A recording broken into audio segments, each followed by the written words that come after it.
Live from Dooley Health and Care Field in downtown Joliet, Illinois this evening, we continue our coverage of the 2022 Chicagoland Collegiate Athletics Conference Championship Baseball Tournament.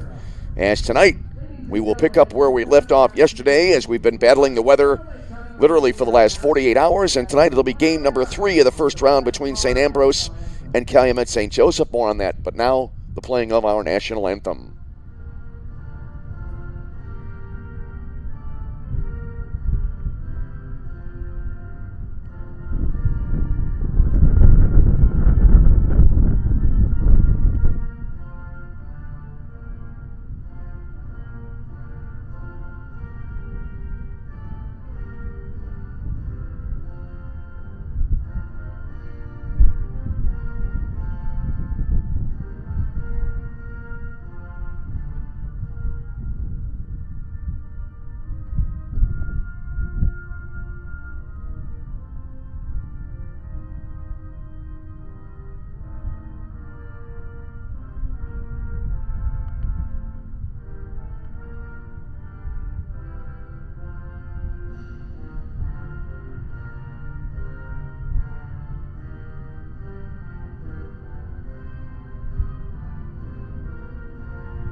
Our national anthem this evening as we get ready to play game 1 of what will be basically a first-round tournament doubleheader tonight here at Dooley Health and Care Field. Hi again, everybody, and good evening. I'm Tom Westenfeld. Great to have you along with us again.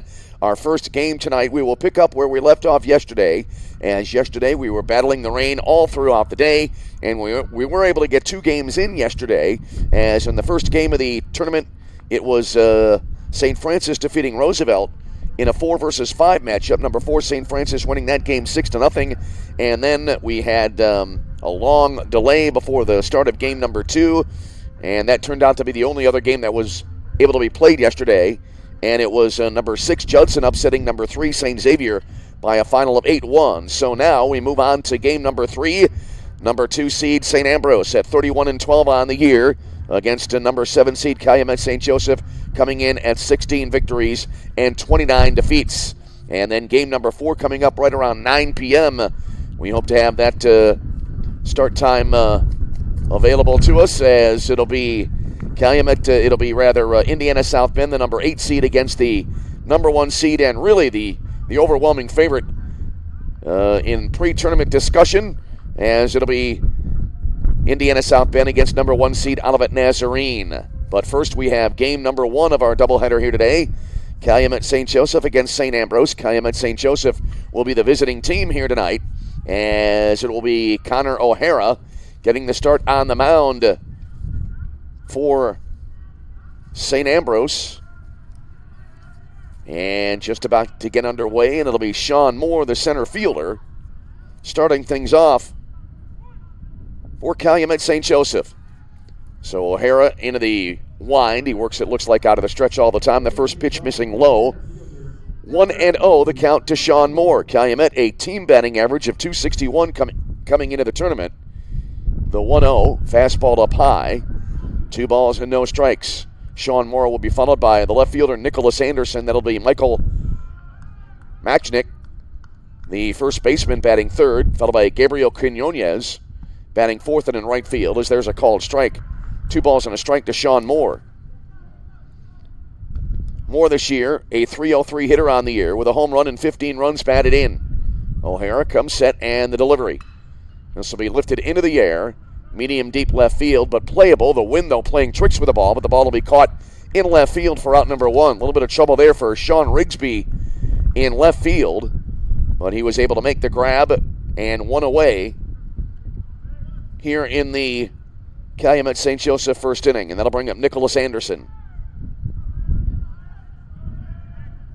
Anderson, right-handed batter, standing in. He's a .306 hitter on the year.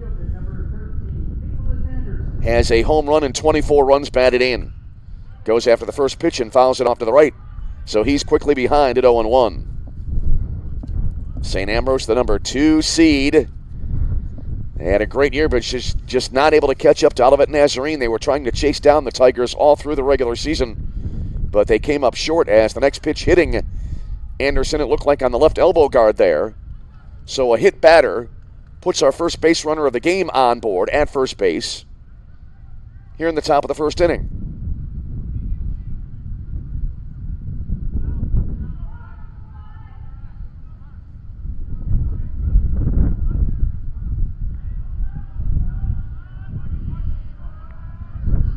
So now that'll bring up the first baseman, Michael Macknick, for Calumet St. Joseph.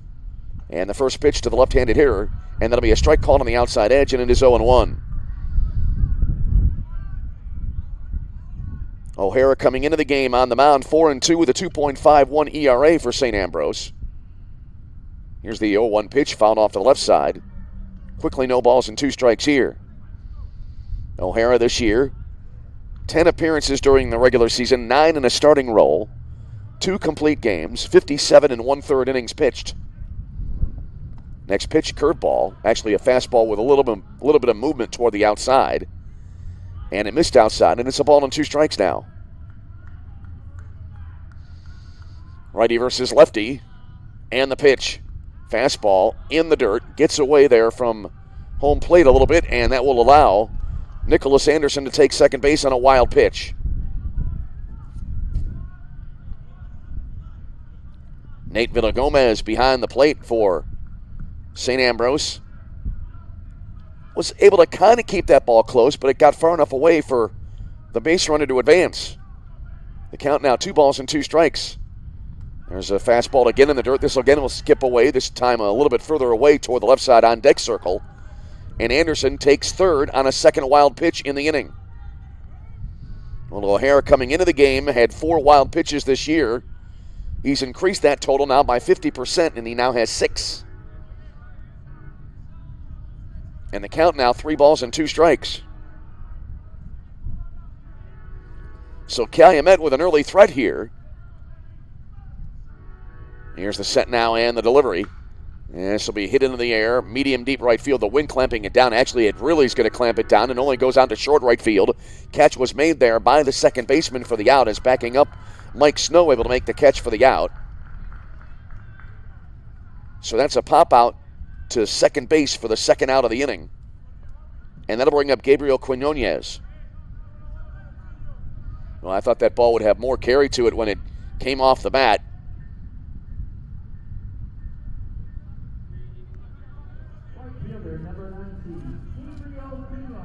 So now here's Gabriel Quinones to bat. Right-hander awaits, and the first pitch from the right-handed pitcher fouled away off to the left side out of play, and it's 0-1. Quinones, 305 hitter on the year, has 5 home runs and 34 runs batted in. Next pitch, a fastball well up high, and that evens the count 1-1.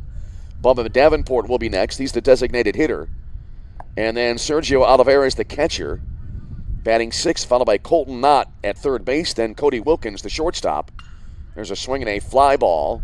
This one does have some carry. Left center field, long run here, but it will be run down in very deep left center field. Adrian Zatera, beg your pardon, Sean Rigsby,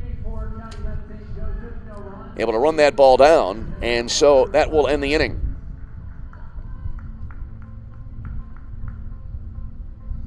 So Calumet St. Joseph threatens, but they cannot cash in on the 2 wild pitches.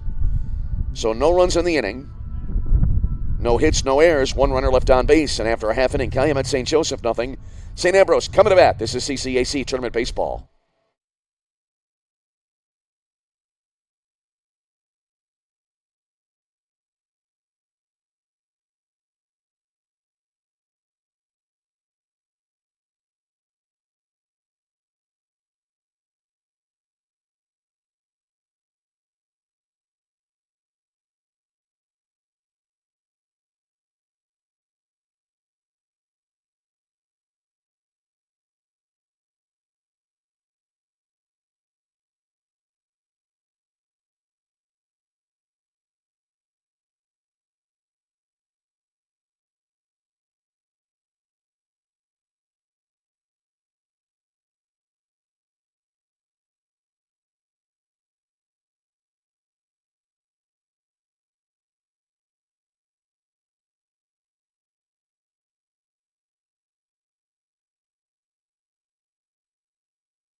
Back with you now from Joliet, Illinois, as it'll be Adrian Zatera leading it off, the right fielder for St. Ambrose, as we get underway here in the bottom half of inning number 1. Zach Zaborowski is on the mound for Calumet St. Joseph. So he gets the start in the all-important Game 1. And he comes into this game a 4-4 record this year with a 4.72 ERA. Zatara, right-handed batter, awaits. And we are underway in the bottom of the first inning. And swinging a quick line drive and into left center field for a solid single to start the game for Zatara. Zaborowski, 13 appearances this year on the mound for Calumet. 10 starts, 2 complete games, a shutout, 55 and a third innings, 45 hits, 33 runs, 29 earned, 30 walks, 46 strikeouts, and opponents hitting .221 against him. That'll bring up the left fielder Sean Rigsby now for St. Ambrose. So lefty versus lefty matchup here. Rigsby, a .320 hitter on the year for the Fighting Bees. First pitch, he squares to bunt and has to get out of the way of that one as it came in up high and inside. 1-0 to Rigsby. Rigsby this year has 1 home run, 31 runs batted in. St. Ambrose is a team hitting at a .306 clip coming into this tournament. Here's the set now by Zaborowski. And the pitch. Off speed, coming in a little bit over and low. 2 balls and no strikes here. Cooper Huckabone batting third in at first base for St. Ambrose, followed by the shortstop Bryce Vincent. Brendan Butler batting fifth in at third base. Max Rumpf will be the DH batting sixth. Kyle Alexander in center field batting seventh. Mike Snow, the second baseman, batting eighth. Nate Villagoma is the catcher, batting ninth. There's a breaking ball in for a called strike. Well-executed pitch there. So the count goes to 2 balls and 1 strike. Another chilly evening here. Weather is supposed to steadily improve after today. And I think everybody involved is hoping that's the case. Throw to first now, and the runner back in, standing up.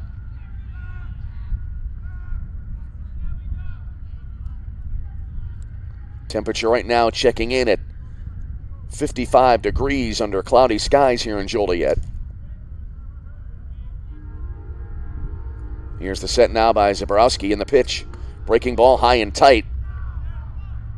That'll run it now to a 3-ball situation here.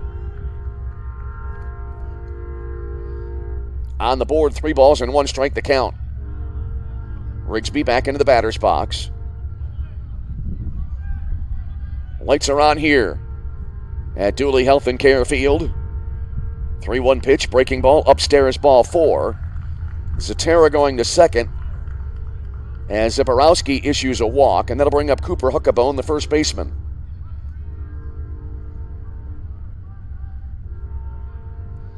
Well, this game was originally scheduled to be played yesterday.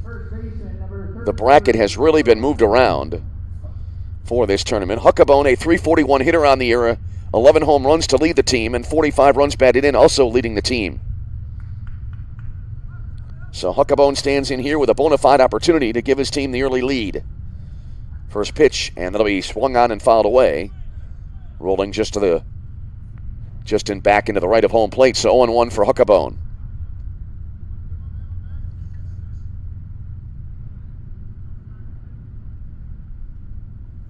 Huckabone walks around the batter's box. Now back in. Huckabone, the senior, 6'6", 245 from Mount Pleasant, Iowa. Zaborowski, left-hander now comes set. Long pause and now the 0-1 pitch. And that came in high. Both runners are on the move, and it'll be a double steal for St. Ambrose. So Zatara to third. Rigsby pulls in at second base. That pitch ruled a ball, so the count 1-1 now to Cooper Huckabone. Now a base hit could potentially drive in a pair. Just underway, bottom of the first inning on another chilly and cloudy, overcast day. Just another day in the spring of 2022. Here comes the 1-1 pitch now. Huckabone takes low and away. That'll run the count, 2 balls and a strike.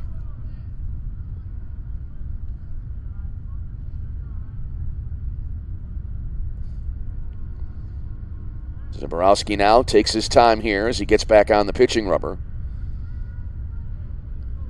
The laptop app has 55 degrees. The phone app has the temperature right now at 51 as Huckabone taking over but low on a fastball.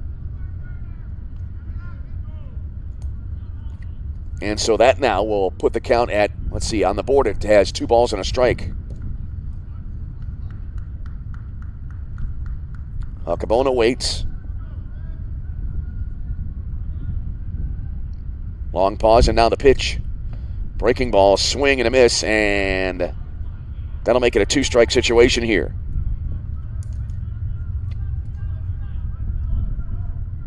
So 2-2 to Huckabone. 2 out, nobody out. Bottom of the first inning for St. Ambrose.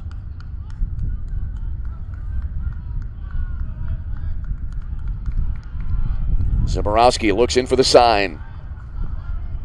And the pitch. A little bit of a jam shot. Popped up foul territory right side. That'll be caught at first base for the out. As Macknick able there to make the catch there for Calumet St. Joseph. So Huckabone fouls out to first base. That'll bring up the shortstop, Bryce Vincent. Vincent, a .323 hitter on the year. 3 home runs, 31 runs batted in. So a runner aboard at second and third, and 1 away in the inning now. And the first pitch to Vincent, and he tops it, bounces it on a 1-hopper back to the pitcher, who looks the runner back to third, and then Zaborowski whirls and throws to first for the out. So that'll be the second out of the inning. That looked like it kind of handcuffed Zaborowski there. But he was able to make the play, turn and look back Zatara to third, and then throw to first for the out, and that'll leave it up now to Brendan Butler. Brendan Butler, a .287 hitter on the year. 2 home runs and 25 runs batted in. So St. Ambrose in danger of stranding the 2 runners at second and third here. Here's the set now in the first pitch. That'll be swung on and fouled away off to the right out of play, and it's 0-1 to Butler. He'll be followed by Max Rumpf and then Kyle Alexander if we get that far.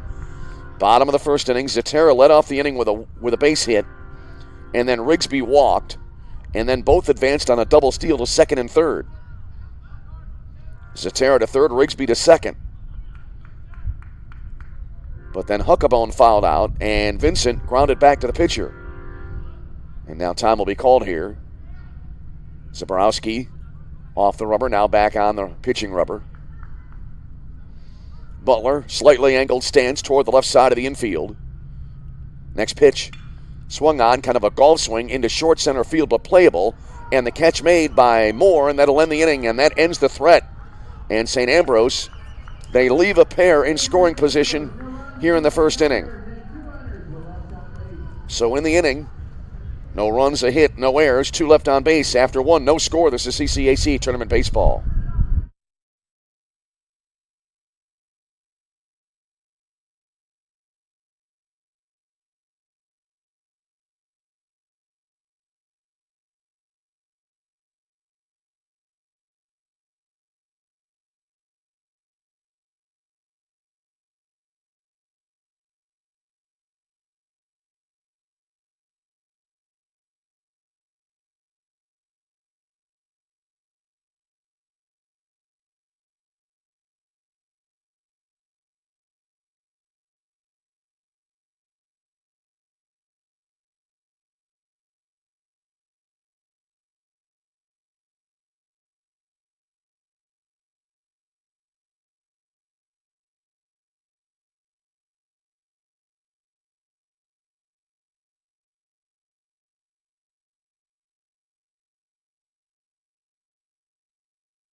On we go now to the top of the second inning as we come back here to Joliet, Illinois, and Bubba Davenport hits a high arching fly ball to left field, caught for the out. So one away here in the Calumet St. Joseph second inning, and now that'll bring up Sergio Olivares, the catcher. So both teams able to threaten to score in the first inning, but nobody was able to get any runs across. Swinging another high fly ball deep down the left field line toward the corner, reaching up, and the catch is made for out number 2. Sean Rigsby able to run that ball down in the corner, and that will be the second out of the inning, and that'll bring up Colton Knott. So 2 quick outs here for Calumet St. Joseph in the top half of inning number 2. As the first pitch here, a fastball missing inside, 1-0 to Knott. He'll be followed by the shortstop, Cody Wilkins, and then Maury Garrett batting 9th and at second base. Here's the set now, and the pitch. In for a called strike. So 1-1 here.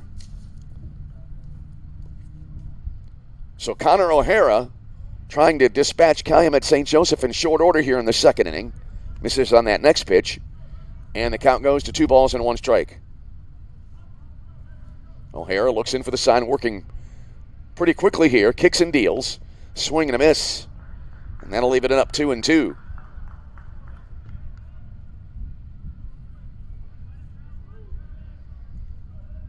Two balls, 2 strikes. O'Hara comes set. Now the pitch. Fastball. Swing and a miss. Strike 3. And that will end a lightning quick second inning for Calumet St. Joseph. In the inning, no runs, no hits, no errors. Nobody left on base.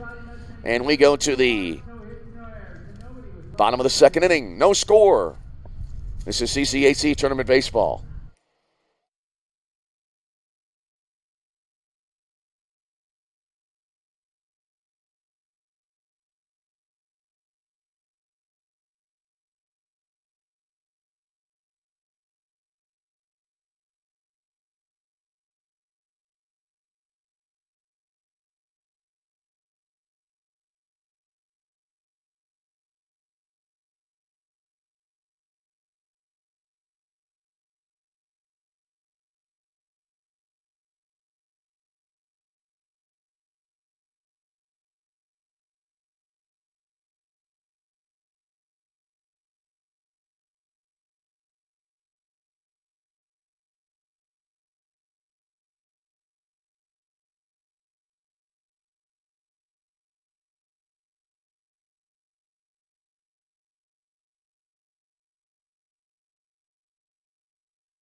All right, we come back now to Joliet, Illinois, as we head to the bottom of the second inning. Scoreless game here in game number 3 of the first round of the CCAC 2022 Baseball Championship Tournament. Max Rumpf, the designated hitter, will lead it off now for St. Ambrose. First pitch of the inning. That's a topper up the third base line, gloved in front of the bag at third. Then literally a 3-hopper throw into first base, well wide of the bag.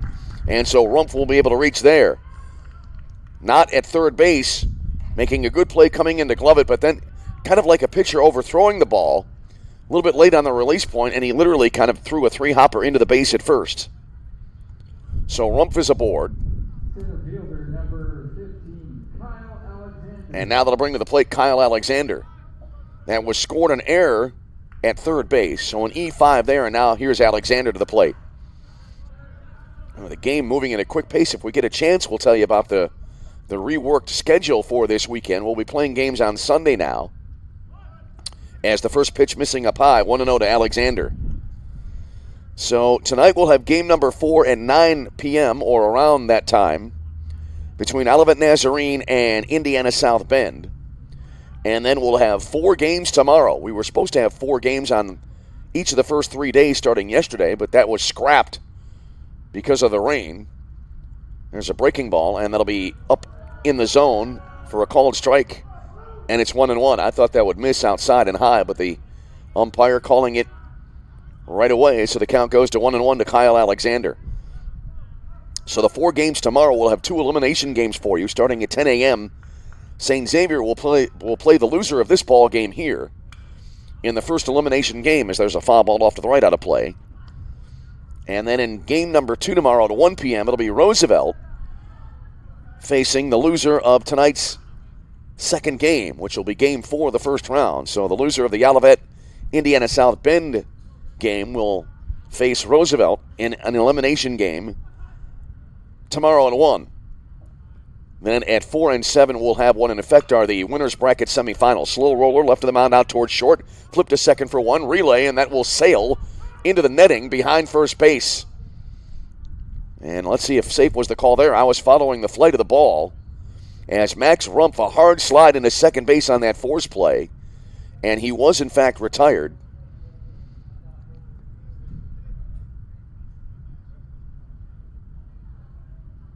And let's see, it looks like a discussion may be made here. I'm wondering if they're going to call interference on the slide and call it a double play. Well, right now it looks like Alexander remaining at first base, but now the umpiring crew will have a conference here. That was a slow roller out to Wilkins at short. Was able to toss to second, but then the throw was a good 15 feet above first base there. And now it looks like they are going to award Kyle Alexander second base, which will mean it'll be a fielder's choice and then an error, I believe, on the scoring. And so now with 1 away in the inning, Mike Snow, the second baseman, will bat here for St. Ambrose. A little bit of a discussion here as well now between coach and umpire along the first base line. That'll give us time to tell you that at 4 p.m. tomorrow in the first winner's bracket semifinal, it'll be Judson against the winner of this game, and at 7 o'clock tomorrow night, St. Francis plays the winner of the game following this one. And then we'll have 3 games on Sunday at 1, 4, and 7 p.m. All of those games will be elimination games. So here's Mike Snow now. And St. Ambrose, again, an opportunity here in the second inning. They had a great opportunity in the first, but did not cash in. There's a throw to second base, and kind of a casual tag made there, and the runner back in standing up.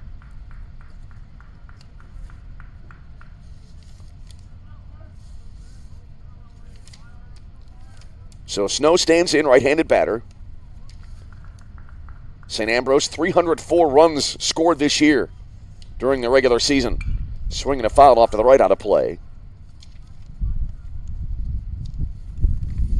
Wind blowing my paperwork around here, trying to get it organized as well. As Mike Snow, a .292 hitter on the year. No home runs, 24 runs batted in.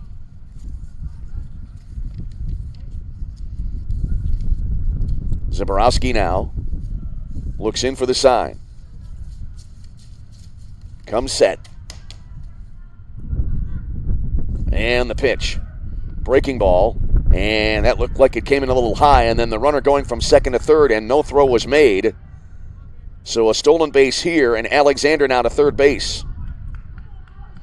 And for the second time in the game, St. Ambrose has been able to advance a runner as far as third base. They were able to put runners on second and third in the first inning, but again could not take advantage. The count to Snow now, 1 ball and 1 strike. Zaborowski now coming set. And the pitch. And that came in a little bit high. That pitch checking in at 75 miles an hour.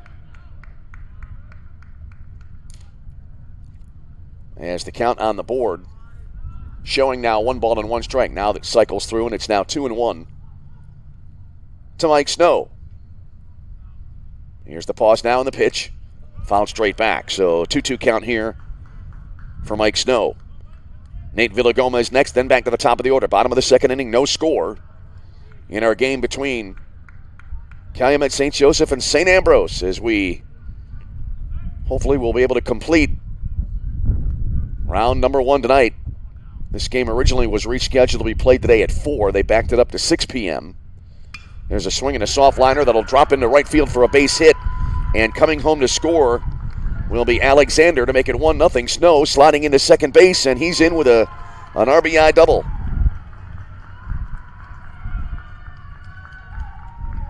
So Mike Snow driving in his 25th run of the year, and St. Ambrose takes the early 1-0 lead. And where they were not able to take advantage in the first inning, they're able to cash in here, and now that'll bring up Nate Villagomez. Villagomez coming in at .261 on the year. No home runs, 21 runs batted in.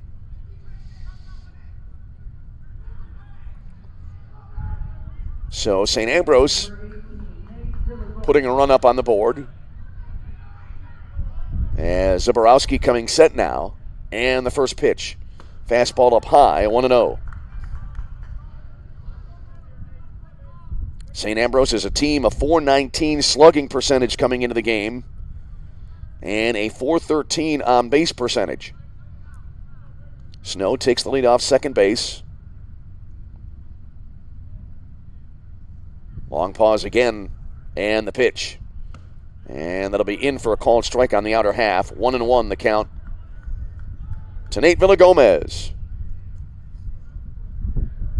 Villagomez, the junior catcher, 6', 180 from Burbank, Illinois. Played his high school ball at Revis High, then played after that at Moraine Valley Community College. Here's the set now and the delivery. Swing and a miss. Good pitch there. Villagomez swinging through it, and he's behind at a ball on 2 strikes. So a run in, 1 out, and a runner at third for St. Ambrose. Dimensions here at Dooley Health and Care Field. 348 down the left field line, 400 feet to straightaway center, 327 down the right field line. 1 ball, 2 strikes, the count. Here's the set. And the delivery. Swinging a ground ball to the left of the mound. This will score a run as it's gobbled up at short. 1-hop throw into first base and a good play at the other end as well. Macknick able to reel that in on the throw from Wilkins. And on an RBI ground out for Villagomez, St. Ambrose able to take a 2-0 lead.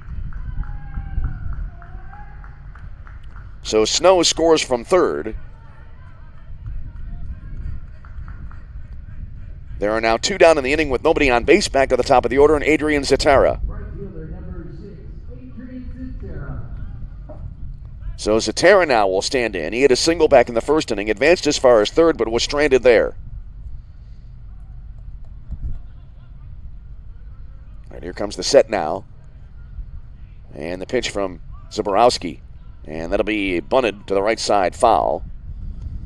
Not a bad idea there for Zatara. Just not able to put it between the white lines, and so the count is 0-1 here. You might be able to hear through our effects mic the wind again riffling through. It looks like from the flagpole, the flag atop the flagpole here. It's blowing straight in right now from center field. Going to have to hit a long, long ball to get this one out. Or at least there's a ball high, 1-1 the count.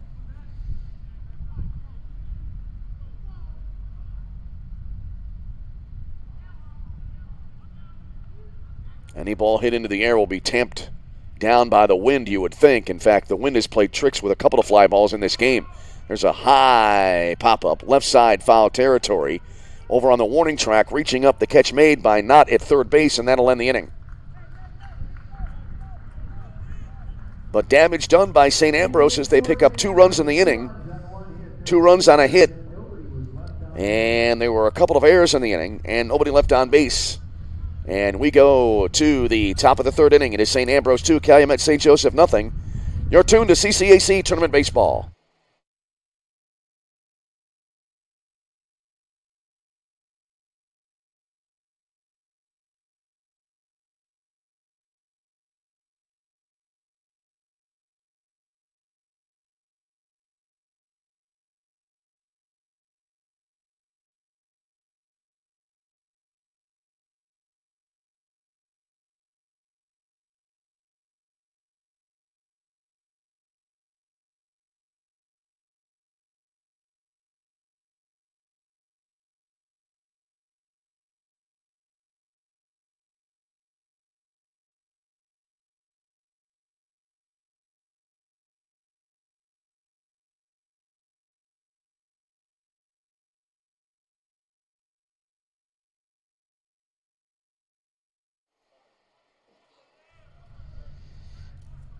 We move to the top of the third inning. St. Ambrose with a 2 spot in the bottom half of the last frame. As here's the first pitch, and then it'll be bounced foul to the left side. So 2 runs on 3 hits so far in the game for St. Ambrose, and Calumet St. Joseph still in search of their first hit. Cody Wilkins batting now with an 0-1 count after that first foul ball. There's a fastball in for a called strike. 0-2 now to Wilkins. He'll be followed by Maury Garrett and then Sean Moore. Here's the kick now, and the 0-2. Lifted in the air. Medium deep right field, and the catch made for out number 1. Routine play in right field for Zatara, and so 1 away in the inning.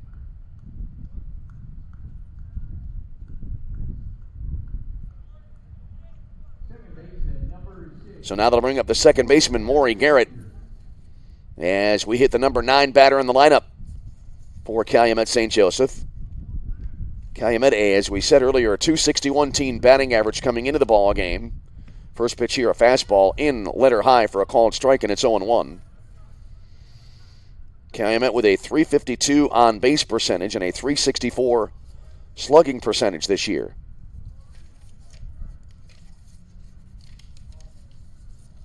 There's a swing and a bouncer foul left side toward the dugout.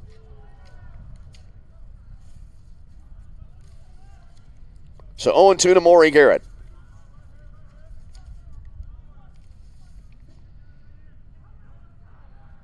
Garrett, right-handed batter, awaits. Here's the set now on the delivery. And that jammed him. And a 2-hopper glove near third base, and the long throw across the diamond in time for the out. Sharply hit ground ball, but Butler able to scoop it up at third and make the play, and that's the second out of the inning.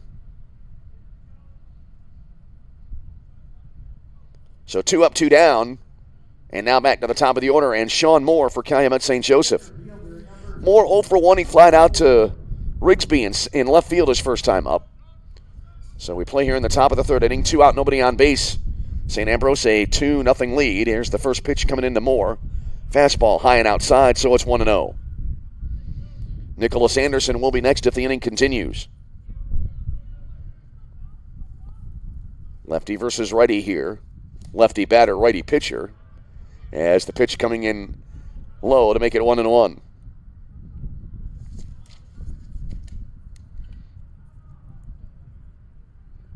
O'Hara kicks and deals. Swing and a miss. Looked like he pulled the string on it just a tad there.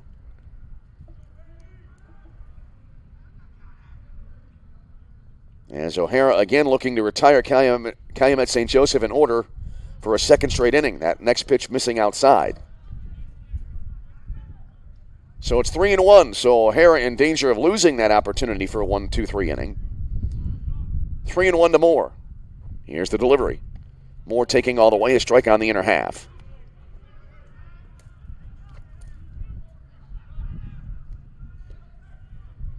And here's the set now by O'Hara. And the delivery. Swinging a bouncer to the right side. About a 4-hopper. And that'll be gloved at first base and an unassisted put out there for Cooper Huckabone, and that'll end the inning.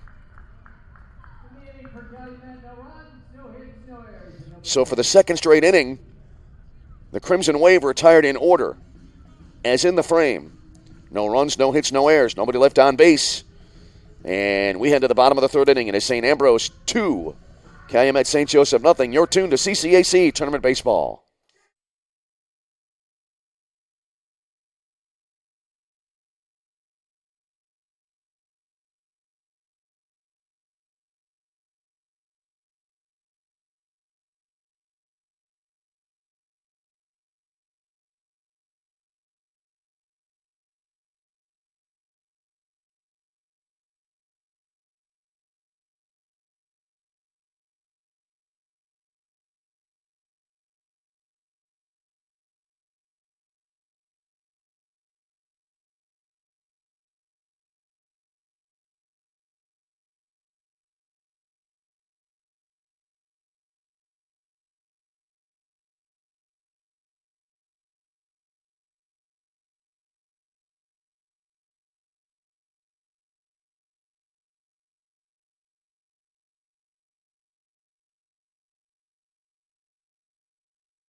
off the St. Ambrose third inning. The left fielder, number 21, Sean Rigsby. We go now to the bottom half of inning number 3. Sean Rigsby to start things off for St. Ambrose now as the Fighting Bees with a 2-0 lead in this game. Rigsby walking his first time up, advanced to second base, but was left on base there. First pitch coming in here, and a breaking ball upstairs, 1-0 for Rigsby. He'll be followed by Cooper Huckabone and then Bryce Vincent as we play here in the bottom of the third inning. Both of the Fighting Bee runs coming in the bottom of the second inning tonight. And really, all in all, Calumet St. Joseph, you got to believe they're feeling like they're kind of ahead of the game, only being down by a pair right now. There's a fastball in for a called strike. 1-1. I mean, when you consider the great opportunity St. Ambrose had in the first inning that they let get away, Calumet could be in a much worse situation. 1 ball, 1 strike here to Rigsby. Left-handed batter awaits, and the pitch. That'll be up high. 2 balls and a strike.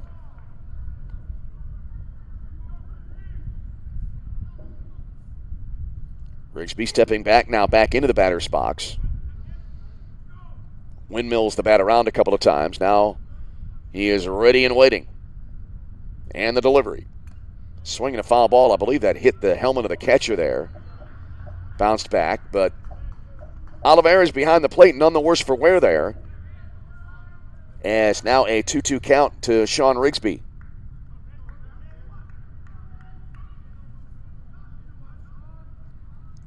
Zaborowski coming set now, and the 2-2. Breaking ball, pop foul left side on a play. We'll try it again at 2 balls and 2 strikes.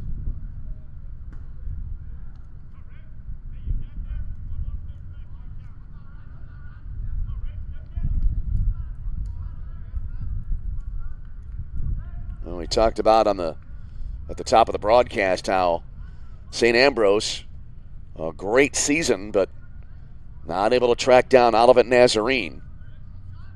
Here comes the set now by Zaborowski, and the pitch, breaking ball, down low. You take a look at the standings this year in the CCAC regular season, and it was a 4.5 game victory for Olivet Nazarene over second place St. Ambrose. Actually, St. Xavier finished 4.5 back.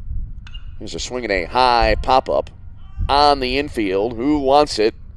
Everybody scrambling near the pitcher's mound and finally calling forth there the shortstop Wilkins to make the catch for the out. So 1 out here for St. Ambrose, and that'll bring to the plate Cooper Huckabone. Huckabone fouled out to first base his first time up. The Olivet Nazarene shown ending the season 4.5 as St. Xavier and then 5 ahead of St. Ambrose, but St. Ambrose was awarded the number 2 seed as there's a pitch coming in up high, 1-0 to Huckabone. And St. Ambrose, by virtue of that number 2 seed, playing in this game here against number 7 Calumet St. Joseph. 1-0 to Huckabone. And the pitch. Swung on and a pop-up. Short right field. Right fielder coming in, second baseman coming out, calling forward and making the catch. Quinones out in right field for the out. 2 away in the inning, and that'll bring to the plate the shortstop, Bryce Vincent. Shortstop, number 12, Bryce Vincent.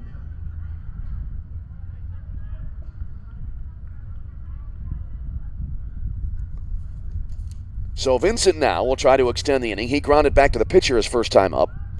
As we play here now in the bottom of the third inning, 2 out, nobody on. St. Ambrose with a 2-0 lead. Zaborowski fires, and the first pitch, a fastball low, 1-0. Brendan Butler would be next if the inning continues for the Fighting Bees. 1 ball, no strikes. Zaborowski coming set, works out of the stretch all of the time, and the pitch. Fastball up high. So 2-0 here. As we said, 4 games tomorrow, 3 games on Sunday. Actually, let's see. As here's the next pitch coming in, and that'll be a fastball up high. 3-0 here to Vincent. Actually, we'll have It looks like 4 on Sunday as well. Looking at the updated bracket. Sunday at 10, Sunday at 1, Sunday at 4, and then Sunday at 7 p.m. And the next pitch, that'll be over but low. That'll be a walk. And so there goes the 1-2-3 inning, and Bryce Vincent is aboard.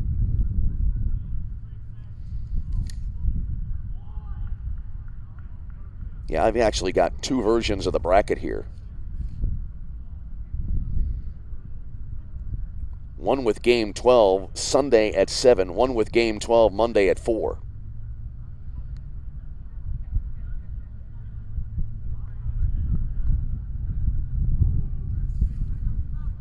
In any case, we play on here, and Brendan Butler now will come to the plate.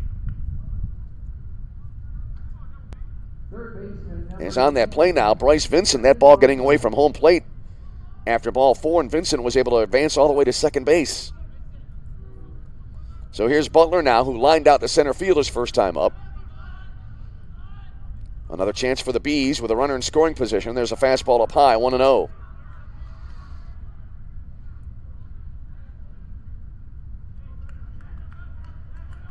Max Rumpf, the DH, would be next. Butler, right-handed batter, standing in. Zaborowski now. Comes set. And the 1-0 delivery. Swung on at a ball that looked like it was up in the zone. Good pitch to hit, but Butler fouling it off to the right to even the count 1-1 now. Most of the spectators underneath the shelter of the upper deck here. You've got an upper deck of about 3 rows along with the sky boxes over the lower bowl of seating here in Joliet. Here's the set now on the 1-1 pitch. Fastball fouled straight back to make it 1-2.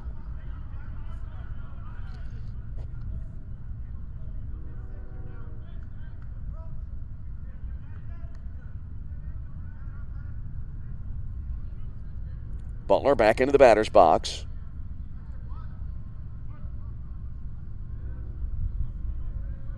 One ball, 2 strikes.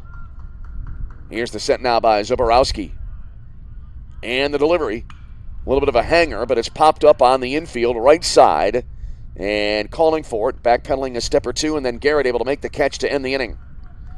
So Butler pops out to second base to close out the frame.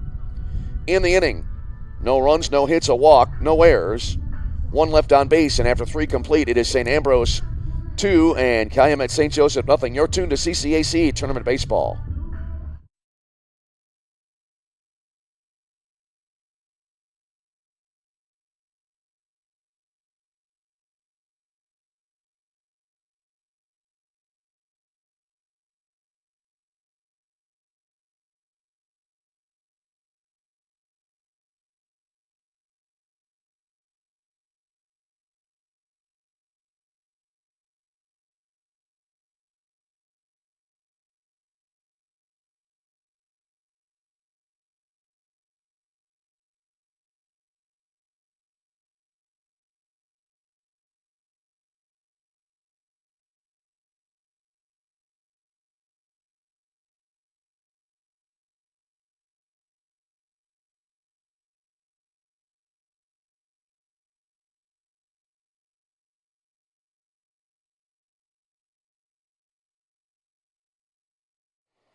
Welcome back here to Joliet, Illinois, as we head now to the middle innings of game number 1 of 2 here on this Friday evening. And it'll be Nicholas Anderson leading it off now for Calumet St. Joseph. The Crimson Wave left fielder stands in. And here's the first pitch from the right-hander O'Hara, and that'll be fouled away out of play, and it's 0-1 to Anderson. Anderson was hit by a pitch back in the first inning, advanced to second on a wild pitch, then advanced to third on another wild pitch, but was left on base there. Here's the 0-1. In for a called strike. 0-2 now to Anderson. He'll be followed by Michael Macknick and then Gabriel Quinones as we play here in the top of the 4th inning. 2-0 St. Ambrose with a lead. O'Hara delivers, and that'll be a fastball low. Looked like he overthrew that pitch a little bit. So a ball and 2 strikes to Nicholas Anderson. Seems like the wind dying down a little bit here. And the pitch. Fastball, again low. Might have been a little away as well, and the count even 2-2.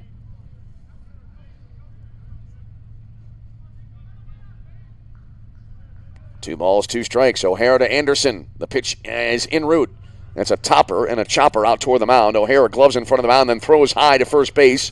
That'll carry him off the sidewall into the bullpen down the right field side, but good play there in right field by Zatera to get to the ball quickly. As Anderson is aboard at first base. We'll see how that play is going to be scored. And that'll be an E1 on the scoring. So O'Hara charged with an error. And Calumet St. Joseph with the leadoff base runner here in the top of the 4th inning, and that'll bring up Michael Machnick. Machnick popped out to second base his first time up. Takes the first pitch here, over but low, 1-0. Well, Calumet has had an opportunity, as we said, in the first inning on those 2 wild pitches. As that next pitch coming in, and a little bit low, 2 balls and no strikes to Machnick now. That error ending a string of 8 consecutive batters retired by the pitcher O'Hara. There's a swing and a foul back this way, landing just to our left. 2-1 to Michael Machnick. Machnick, the senior, 6'4" from Walkerton, Indiana. Previously played at Weber International.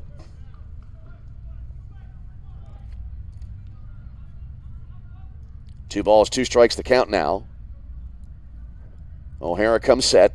Short lead by the runner at first. Here's the pitch in the dirt. Good block behind the plate there by Villagomez.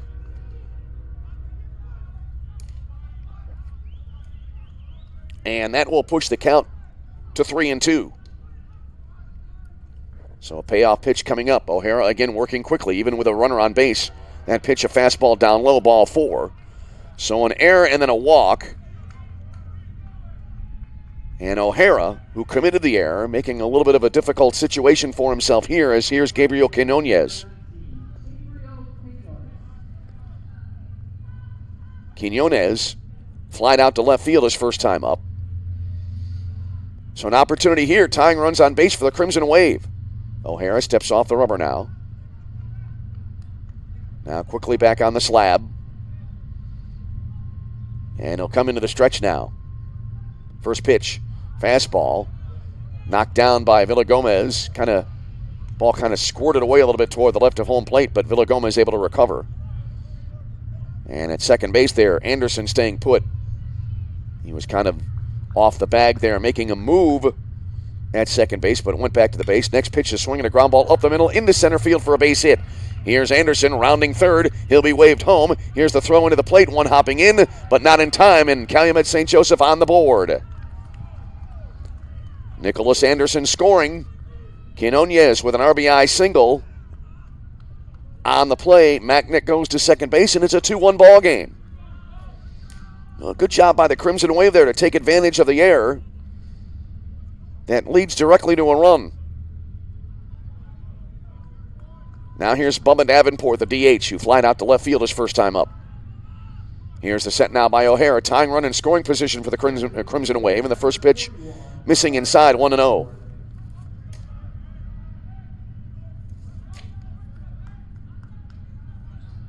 Well, good ball game here so far in game number 3 of the first round. Here's the 1-0 pitch.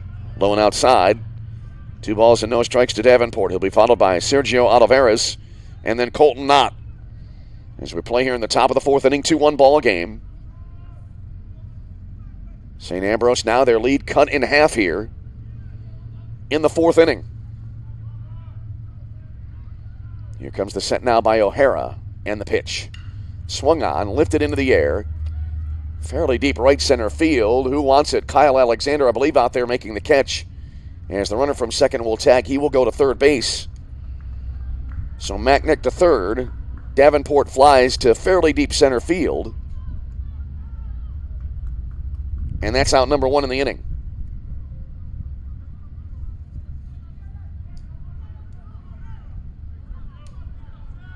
And And that'll bring up Sergio Olivares.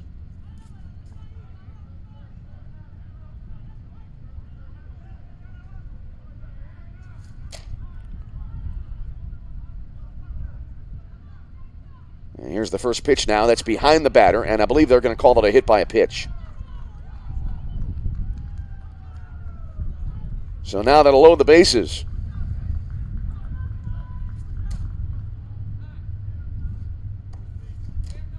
And that'll bring to the plate Colton Knott.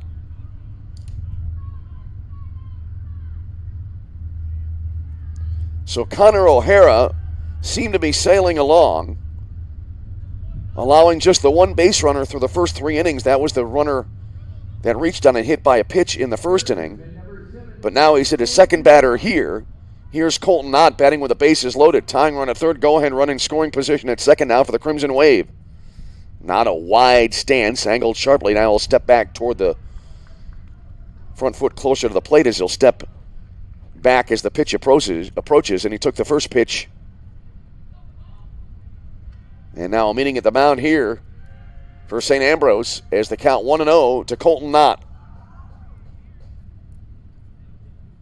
As we said, Connor O'Hara really throwing a fine ball game until you wonder if that error on the throw, on the comebacker, kind of unnerved him a little bit.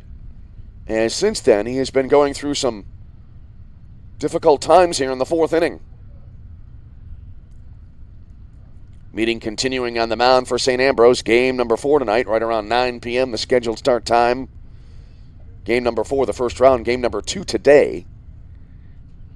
It'll be Olivet Nazarene against Indiana South Bend.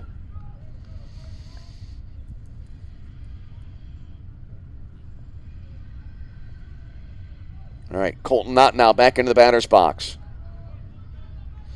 1 ball, no strikes the count.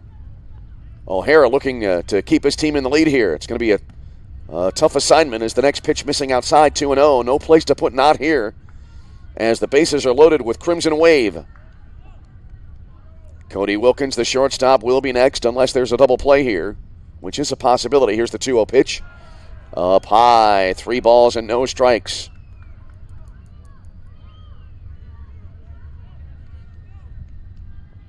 Here comes the set now by O'Hara and the 3-0.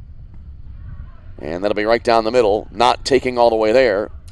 And so the at-bat continues, 3 balls and a strike to the right-handed hitting Calumet St. Joseph third baseman.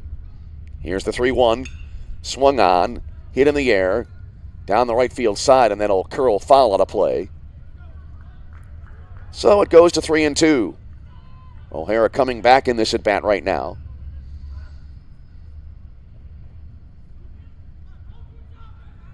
Not back into the batter's box. And the pitch. 3-2, swing and a miss. And O'Hara battling back there to get a key strikeout. And that is the second out of the inning. O'Hara, his second strikeout of the game, and that'll leave it up to Cody Wilkins now. Well, St. Ambrose, they let a great opportunity getting away in the first inning, and Calumet in danger of doing the same here. They've scored a run, but there's the first pitch, a fastball high, 1-0 to Wilkins, who's 0 for 1. He flied out to Cetera in right field his first time up. But really, Calumet St. Joseph, if they only score 1, you got to believe that would be a disappointing situation for the Crimson Wave. There's a ball that'll skip to the backstop. It'll go all the way to the back wall here, and that will allow the runner from third to come in and score. Macknick scoring, and so it will at least be 2 now in the inning for Calumet St. Joseph as we're tied at 2 on the wild pitch. The count to Wilkins now 2-0. On the play, Quinonez now to third. Olivares goes to second.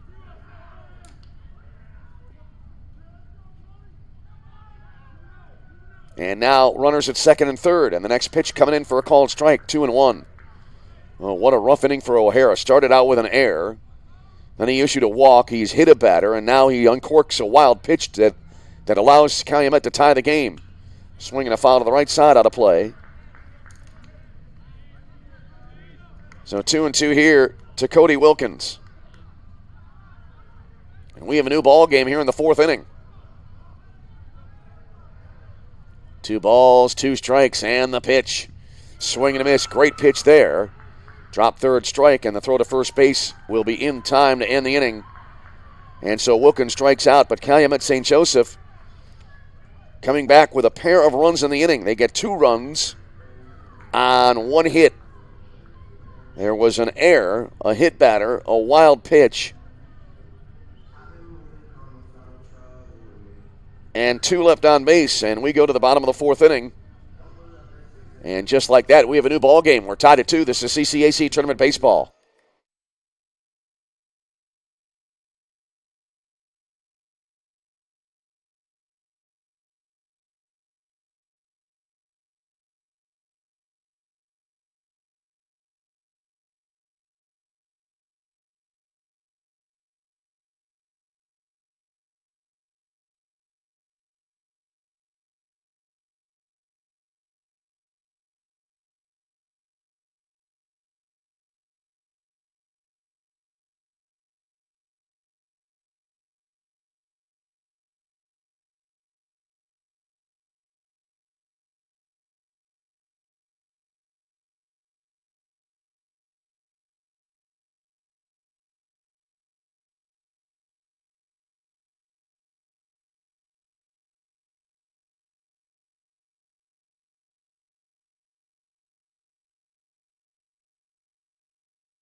Welcome back to Joliet, Illinois, as we have a tie ball game. 2-2 going to the bottom of the 4th inning. Max Rumpf, the designated hitter, will start things off for St. Ambrose now.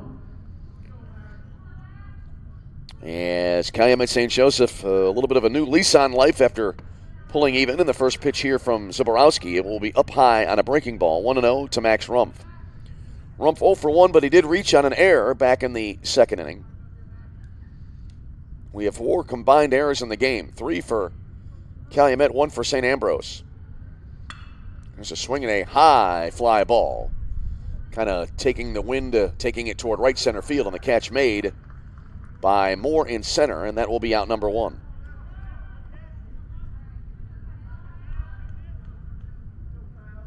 One away, that'll bring up Kyle Alexander.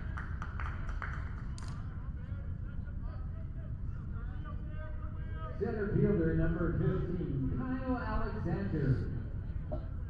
Alexander reaching on a fielder's choice his first time up back in the 2nd inning. Ultimately came around to score what was the first Fighting Bees run of the game as he takes the first pitch up high, 1-0 here to Alexander. He'll be followed by Mike Snow and then Nate Villagomez if we continue on that far here in the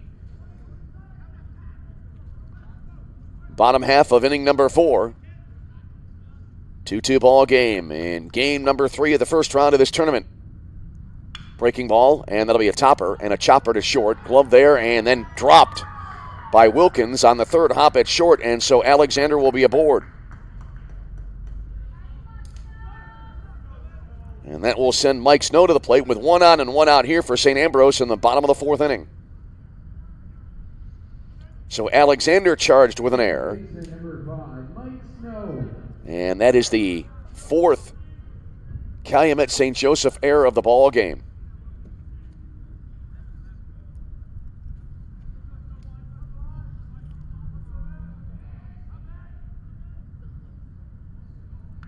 So here's Snow, who doubled, drove in a run and scored back in the 2nd inning. His throw to first is going to be too late as Alexander back in standing up at first base. Mike Snow, right-handed batter, awaits, kind of crowds the plate with a stance here. Throw to first base again, Alexander back in standing up. Well, you can understand here Zach Zaborowski wanting to keep an eye on that runner at first base because that is the go-ahead run right now in what is a tie ball game, 2-2 in the bottom of the 4th inning. Zaborowski now comes to the plate on the pitch. Breaking ball, and that'll be a strike letter high, and it's 0-1. That was certainly up in the zone. No balls and a strike to Mike Snow. Had that RBI double that drove in the first run of the game for St. Ambrose back in inning number 2.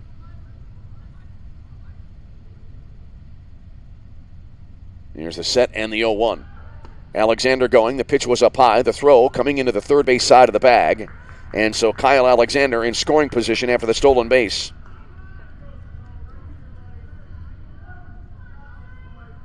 I've got that now for the second stolen base of the game for St. Ambrose. And the Bees now, again with a runner in scoring position. A little meeting here between hitter and coach.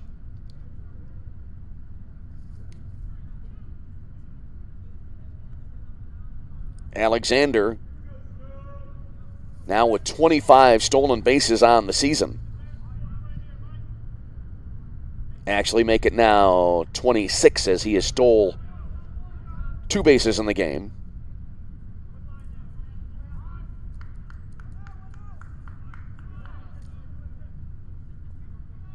Yeah, it's now Mike Snow back into the batter's box. Here's the set now by Zaborowski. Long look at second base, and now the pitch to the plate. And that'll be a fastball missing outside. That runs the count to 3 balls and a strike.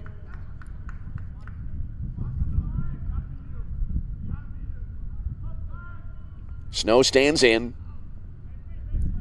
Zaborowski now gets the sign. And the pitch. And that'll be up high. And runner going from second to third. That'll be a stolen base for Kyle Alexander. Now his third of the ball game. That was a walk to Snow. He's on board for the second time tonight. That'll bring up Nate Villagomez. So now runners at the corners with 1 away for St. Ambrose, trying to regain the lead after they allowed Calumet to pull even in the top half of the inning. Catcher number 18, Nate Villagomez. Villagomez, an RBI ground out. He grounded out to Wilkins at short his first time up, but that knocked in a run. He has another chance here. Although a ground ball to the shortstop may result in a double play. Here's a squeeze play, perfectly executed as the run comes in to score. And St. Ambrose takes the lead. Alexander coming in to score from third as Villagomez drives in his second run of the game.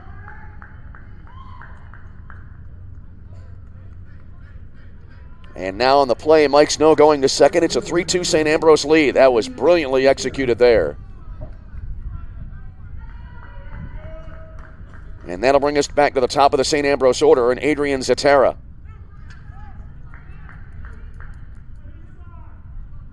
You know, that was an interesting play to watch from our point of view in the booth as Zaborowski now coming set. And the pitch to Zatara. Breaking ball up high, 1-0. You know, I saw Villagomez square to the bat as if to bunt and was kind of zoned in on that. It was a pitch that was up high, kind of a hard pitch to bunt, but he got it down, and then just as the ball landed is when I saw the runner coming in from third, but you had to believe in that situation, scoring to bunt, that there was a good chance of a squeeze, and it got the run in.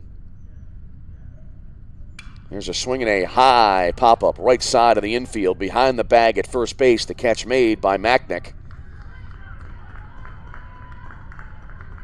And that will end the inning. But St. Ambrose able to retake the lead as they pick up a run on no hits, an error, and 1 left on base. And after 4 completed, it's now St. Ambrose 3, Calumet St. Joseph 2. This is CCAC Tournament Baseball.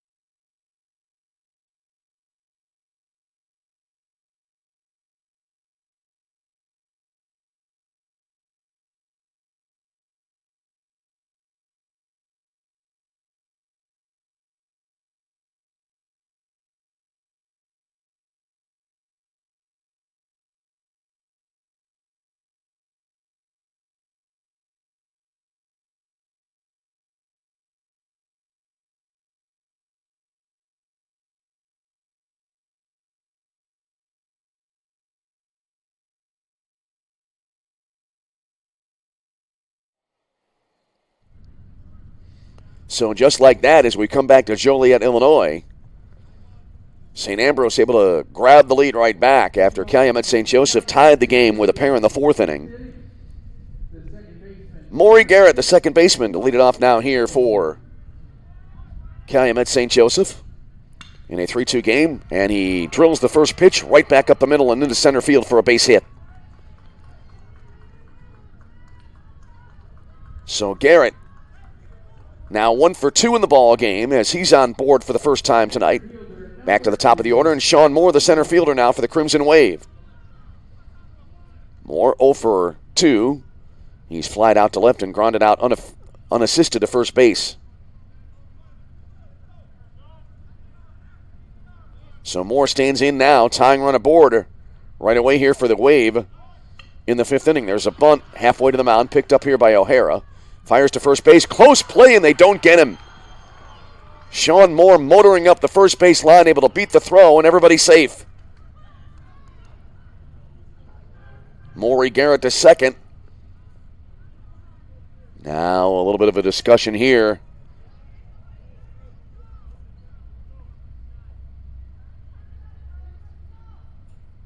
And now will the umpires confer again? We had this happen earlier on, and I believe they stayed with the call as originally was made. I believe that was back in the first inning.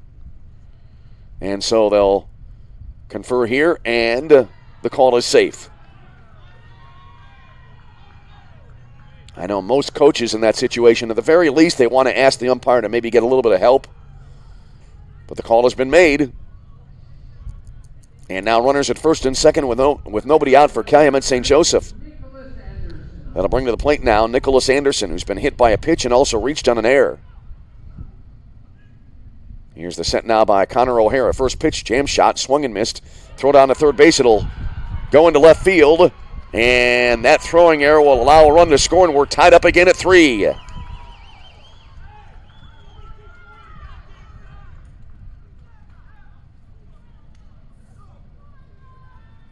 So Garrett scores on a throwing error.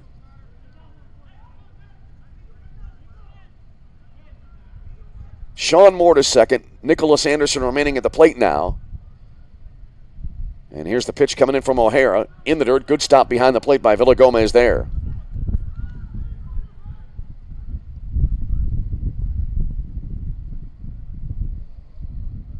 So Garrett gets credit for a stolen base, and then he scores on an error.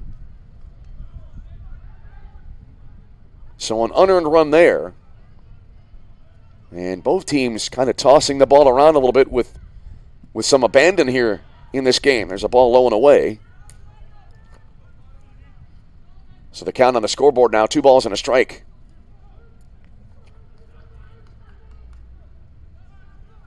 Anderson, right-handed batter, stands in. Here's the set and the 2-1. Down low, 3 balls and a strike.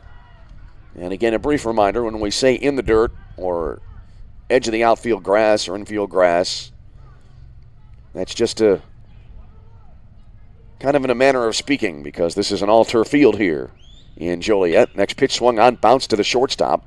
Charging there is Vincent. Gloves and throws to first for the out. Productive out there is Sean Moore going to third. 1 away in the inning. Here's Michael Macknick.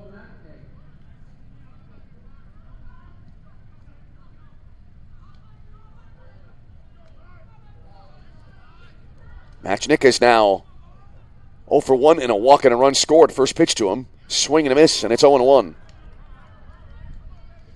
Gabriel Quinonez next, and then Bubba Davenport if we continue on that far.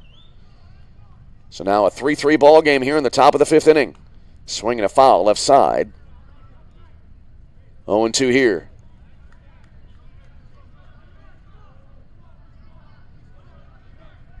O'Hara gets the sign, kicks and deals. Foul ball off to the left side, out of play. Well, Connor O'Hara, being shown on our stats feed, 4 1/3 innings pitched, has not yet given up an earned run, but we are in a tie game anyway. O'Hara coming set here, and the pitch. That'll be taken up high So a ball and 2 strikes. Sean Moore, he is in possession of the go-ahead run at third base for Calumet St. Joseph. Next delivery, down and in. So that'll make it 3 balls and 2 strikes.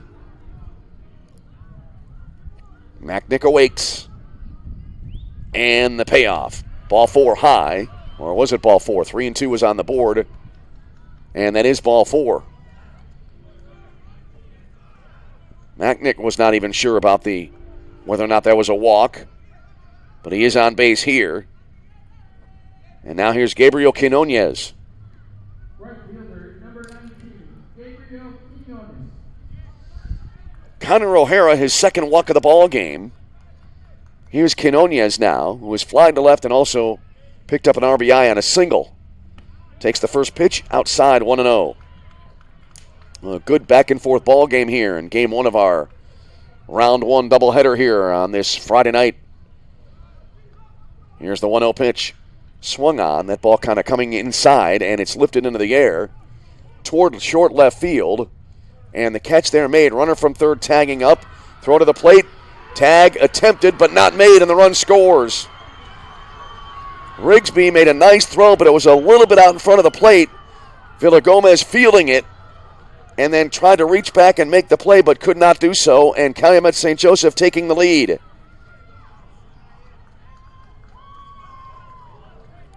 Quinones, his second RBI on the sac fly. On the play, Macknick going to second base. Here's Bubba Davenport now. Davenport 0 for 2. He's fly to left and flying to center field. First pitch to Davenport.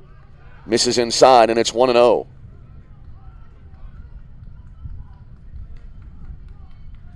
And that is yet another unearned run. Here's the 1-0. Down in the zone, and a golf swing attempt there coming up empty for Davenport, and he's even at 1-1. Sergio Olivares would be next if the inning continues. 2 runs in, 2 away, runner at second base for Calumet. There's a bouncer out towards short, and then he'll skip into, it's off the glove of the shortstop Vincent and into short left center field. Macknick comes around third to score, and Calumet able to add to their lead. See how that's going to be scored. As it's now a 5-3 Crimson Wave lead as Davenport aboard at first base. And that'll keep the inning alive for Sergio Olivares. Wow, all kinds of difficulties. I believe that's been scored an E6, so no RBI for Davenport. And the first pitch to Olivares missing inside, and it's 1-0. Yeah, that was an E6 on the scoring. 5 unearned runs scored by Calumet St. Joseph in this game. Swinging a foul off to the right out of play. 1 ball, 1 strike the count.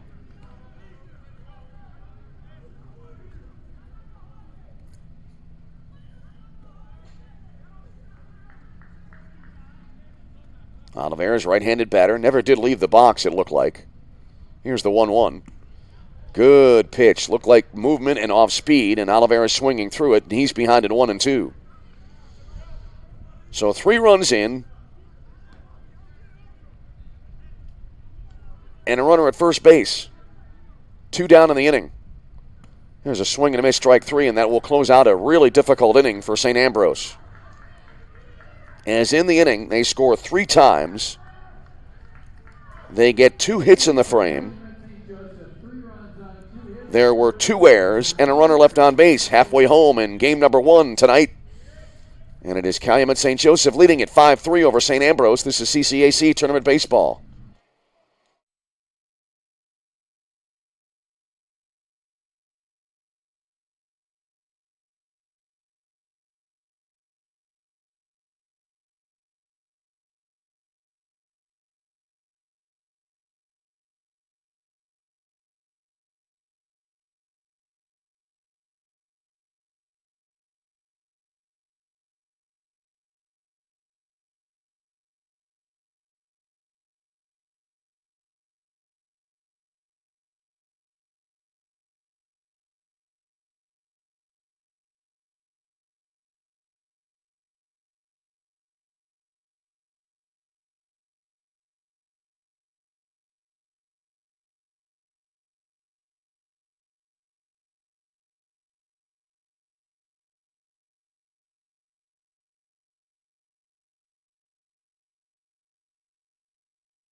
Joseph.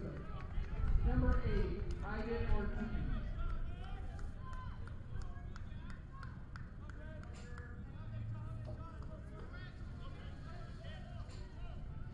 All right, we're back here in Joliet, Illinois. Don Ortiz now is in at third base for Calumet St. Joseph, as it is Sean Rigsby leading it off for the Fighting Bees.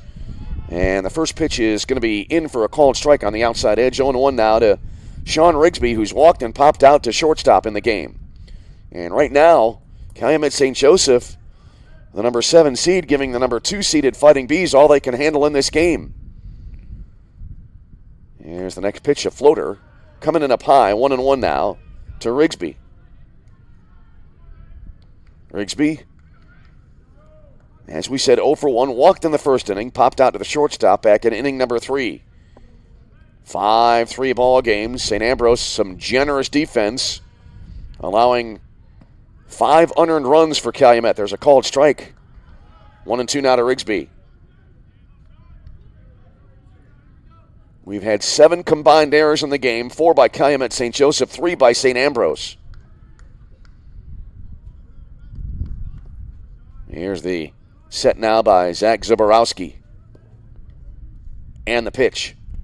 Off speed, just missed the outside corner. That'll even it up now 2-2.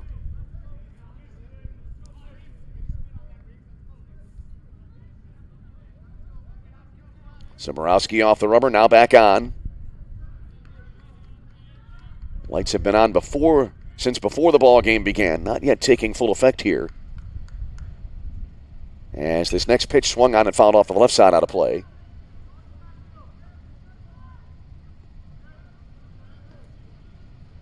So it stays now 2 balls and 2 strikes to Sean Rigsby.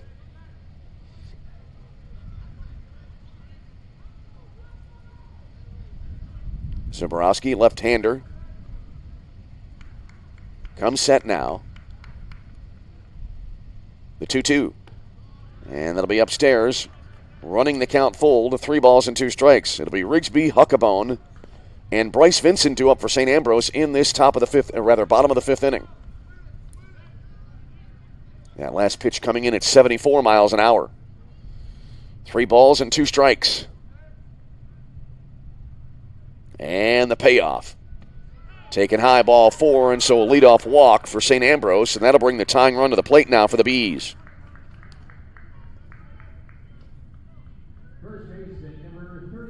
So that'll bring up Cooper Huckabone, who's 0 for 2 in the game tonight.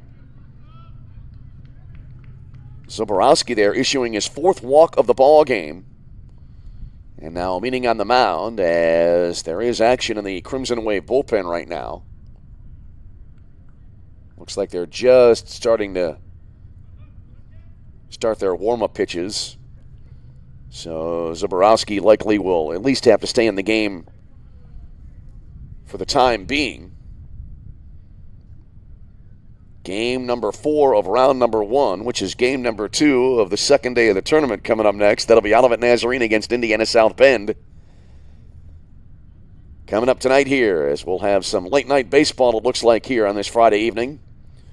And a quick turnaround back for 4 tomorrow morning starting at 10.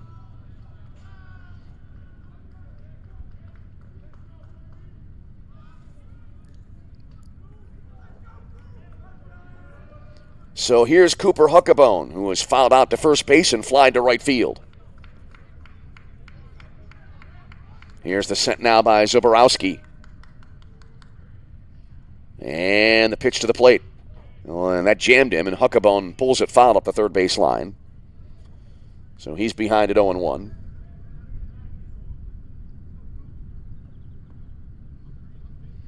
For tomorrow, starting at 10 a.m. As the first game tomorrow will feature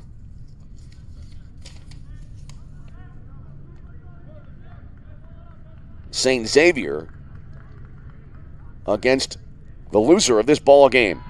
Throw to first base and the runner back in.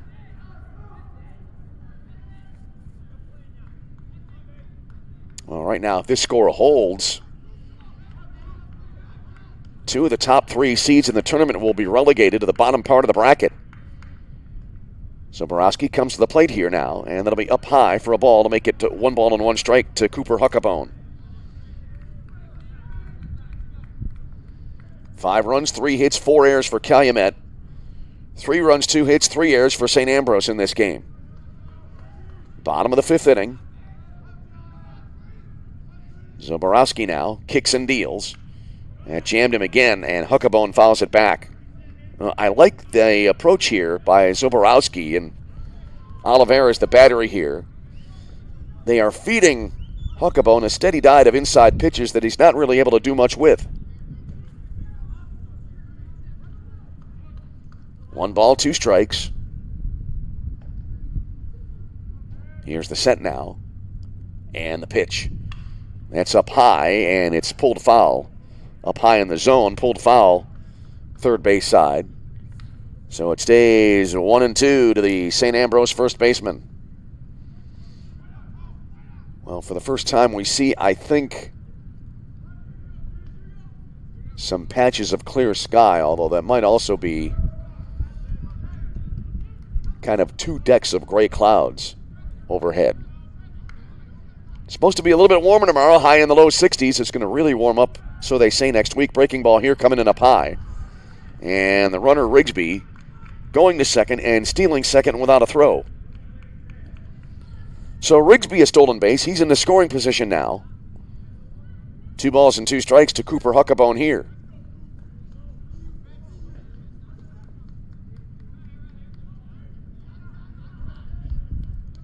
Huckabone awaiting.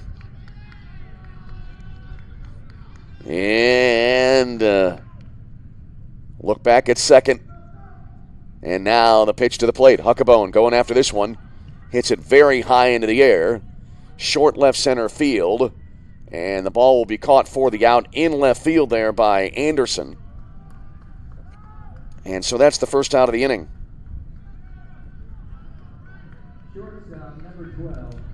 So that'll bring to the plate Bryce Vincent. A long at bat going for naught there for Huckabone. And here's Bryce Vincent now. Vincent is 0 for 1 with a walk tonight. Grounded back to the pitcher in the first inning, walked back in the third.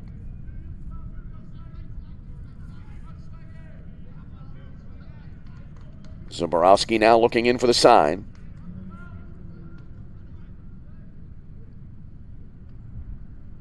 And the pitch to the plate. A little bit of a jam shot, but it's pulled deep into left center field, and that will... It does have some carry to it. The ball caught in center field for the out as Moore came directly to his right, and then it looked like, looking at it through the field glasses, that he kind of made a turn back a few steps, and then it was able to reach up and make the grab.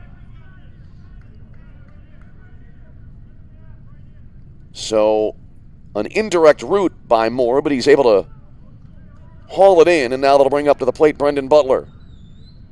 Rigsby staying put at second base, so 2 out, a runner at second for St. Ambrose. Bottom of the 5th inning, 5-3, Calumet the lead. First pitch coming in from Zoborowski, and that'll be in for a called strike, and it's 0-1.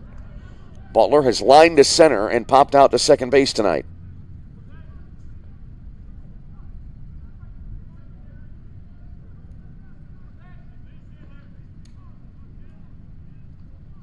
Zach Zoborowski dangles the left arm there with a ball in his hand. Now he comes set. Got to believe he's putting the grip on the ball while in the glove. Now he deals a breaking ball up high. 1-1 to the right-handed hitting Brendan Butler. Well, the styles of the 2 starting pitchers tonight could not be more different. Zoborowski rather deliberate on the mound, while O'Hara for St. Ambrose works quickly no matter the situation. There's a strike called. Good pitch there by Zoborowski. Well executed, caught the outer half of the plate. So now on the board here, we have a count of 2 balls and a strike. But it is, I believe, 1-2. That's what I have in my scorebook, 1 ball and 2 strikes. Now they do post that on the scoreboard. Here's the next pitch. Swung on, and that'll be top foul. Boy, a mighty cut there by Butler, but just barely got a piece of the ball. So it stays 1 ball and 2 strikes to the St. Ambrose third baseman.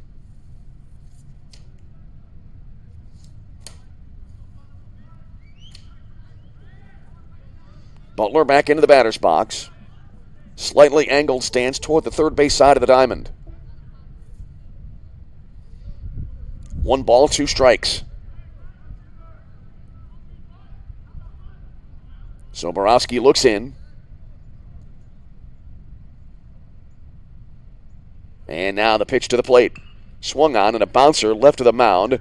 Charging Ortiz at third. Gloves throws to first, not in time, and everybody will be safe. Good effort there by Idan Ortiz. Feeling it nicely on the short hop, but the throw not in time, and everybody's safe. And runners now at first and third for St. Ambrose. Designated hitter number 1. That'll bring up the DH, Max Rumpf. Rumpf has reached on an error and also flied out to center field. So the inning continues. The tying run's now on base for St. Ambrose. As we play on here in the bottom of the 5th inning in a 5-3 ball game, Calumet St. Joseph the lead. Calumet looking to register the second upset of the tournament thus far after number 3 seed St. Xavier was defeated last night in their first game. Lefty versus righty here as Rumpf stands in.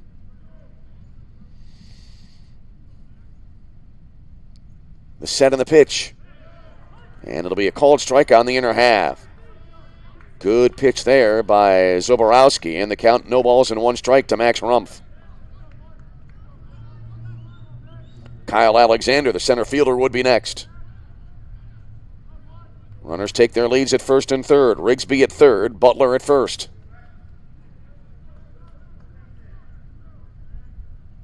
Here comes the 0-1. Curve in for a called strike. Beautiful pitch there, and the count goes to 0-2. Well, now Rumpf in protect mode here at no balls and 2 strikes.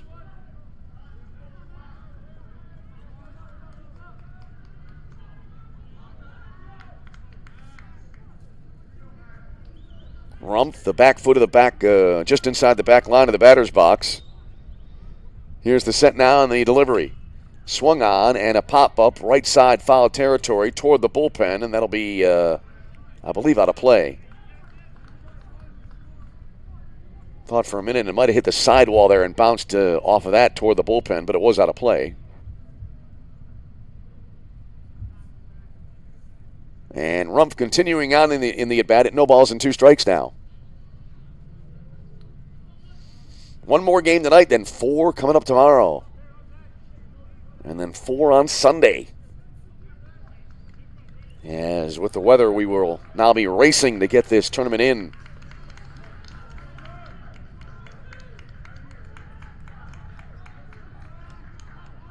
By the early part of next week, now time called here.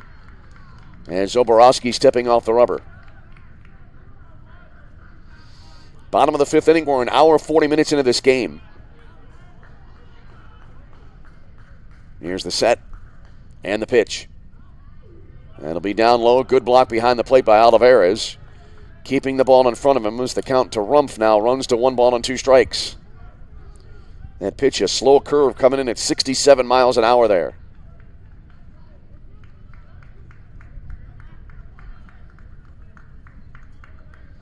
One ball, 2 strikes. Rumpf awaits. And the pitch. Fouled back. We'll try it again. Good battle here between Zoborowski and Rumpf. New set of baseballs brought out to the home plate umpire.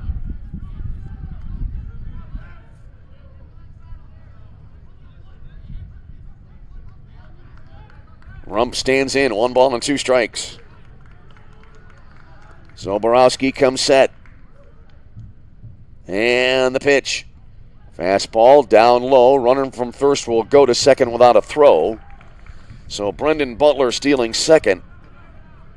And that may have been the old runner going from first, and then you induce a throw, and then the runner from third breaks for the plate, but no throw was made by Olivares. So now runners at second and third, as it's a 2-2 count to Max Rumpf.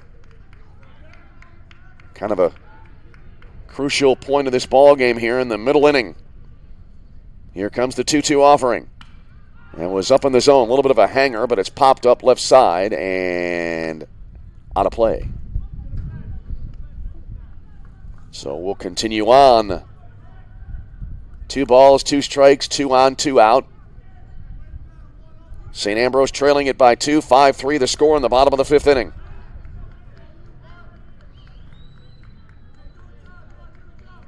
Rumpf back into the batter's box.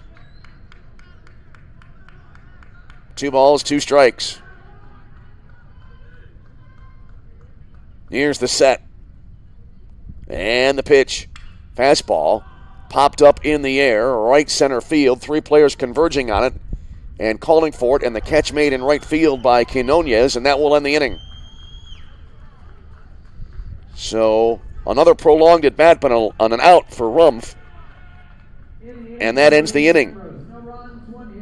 No runs on a hit, no errors, and 2 left on base after 5 complete. It stays Calumet St. Joseph 5, St. Ambrose 3. This is CCAC Tournament Baseball.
We move on to the top of the 6th inning. First pitch here jumped on, and that'll be a solid single in the center field as Calumet St. Joseph immediately with a runner aboard at first base. That was Idan Ortiz, his first at bat of the game since coming in for Colton Knott at third. And he makes an immediate impression here with a solid single. So now that'll bring to the plate Cody Wilkins. Wilkins has flied to right and struck out swinging in the game.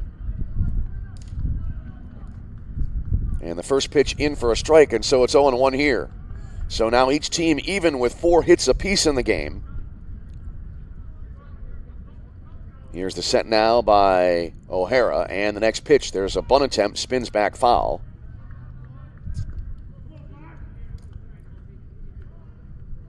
So Ortiz aboard at first to start up the top of the 6th inning for Calumet St. Joseph.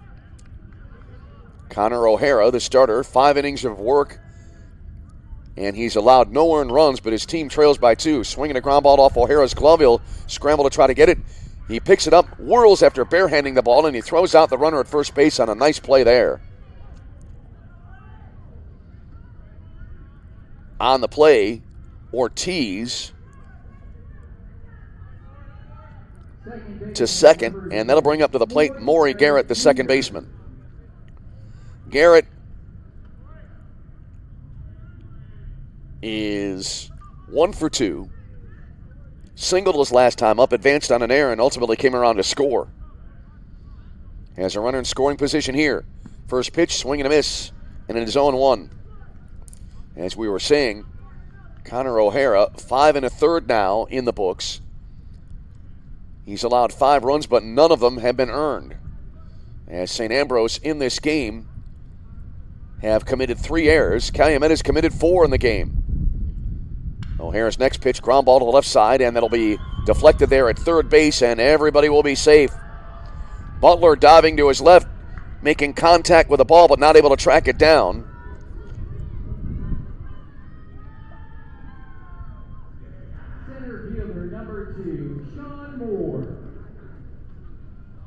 And so now Ortiz to third.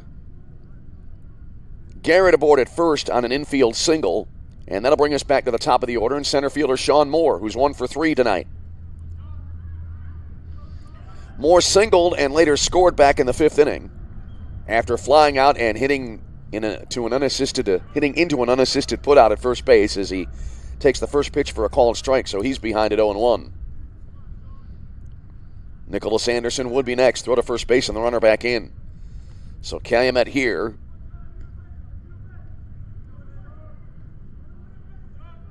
With 1 away, a golden opportunity to add to their lead.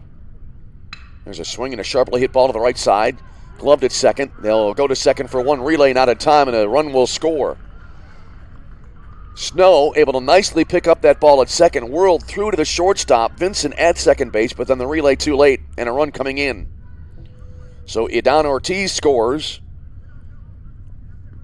Garrett forced at second for the second out of the inning. As Moore aboard on the fielder's choice. And that'll bring to the plate Nicholas Anderson. Is now Calumet leading it by a score of 6-3 here in the top of the 6th inning. Anderson grounded out to shortstop his last time up. First pitch to him here. Pops it foul right side out of play, and it's 0-1. Michael Macknick would be next, and then it'll be Gabriel Quinonez here in the Calumet 6th inning. Well, I speculated earlier on that I might see in the twilight, might have seen some blue sky overhead, and now I can kind of confirm that out beyond left center field. A very welcome sight. There's a strike letter high, called strike to Anderson. He's behind at 0-2 now. No balls and 2 strikes to Nicholas Anderson. Here comes the set. And the pitch.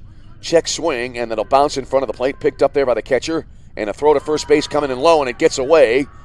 And after pulling into second base now, Sean Moore will go to third base. As Anderson aboard at first. We'll check the scoring on that.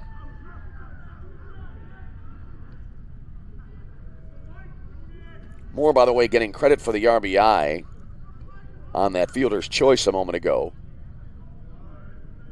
Michael Macknick down to the plate.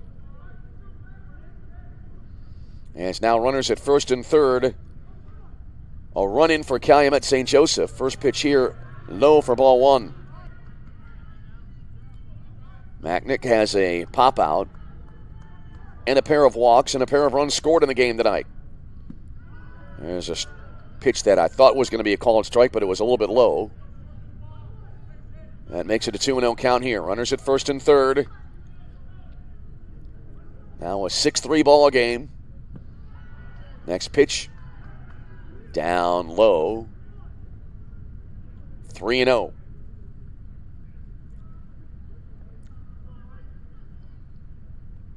Three balls, no strikes. Macknick taking here, and that'll be outside. He draws his third walk of the game, and the bases are loaded.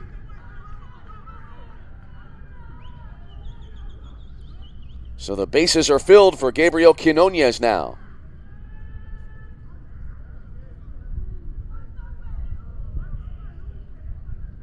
And a meeting at the mound for St. Ambrose.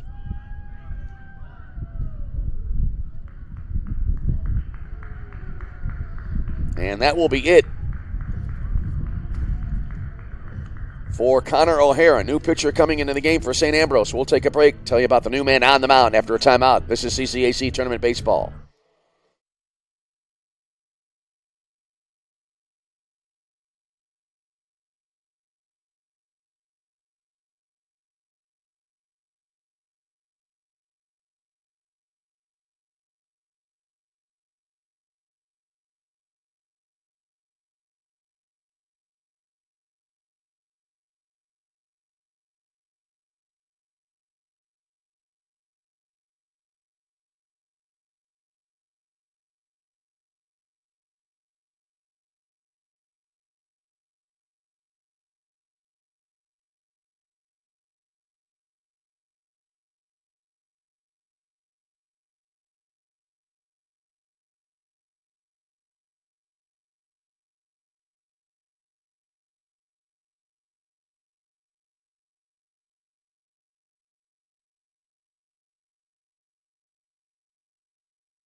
38, Nick Hernandez.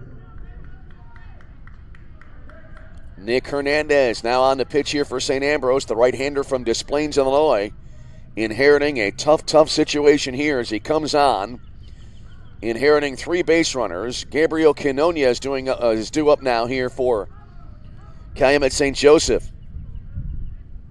So Hernandez, right-hander, comes set now. And the first pitch. And that'll be a fastball outside, 1-0 to Quinones.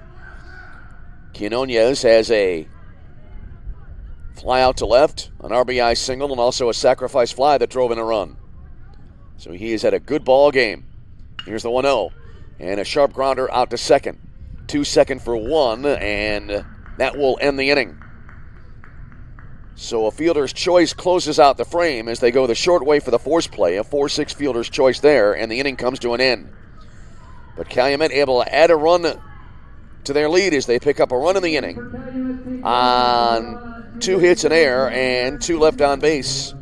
We go to the bottom of the 6th inning. Your score is Calumet St. Joseph 6, St. Ambrose 3. This is CCAC Tournament Baseball.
Back in Joliet, Kyle Alexander now leading it off for St. Ambrose as now they trail Calumet St. Joseph by a score of 6-3 as we head to the bottom of the 6th inning.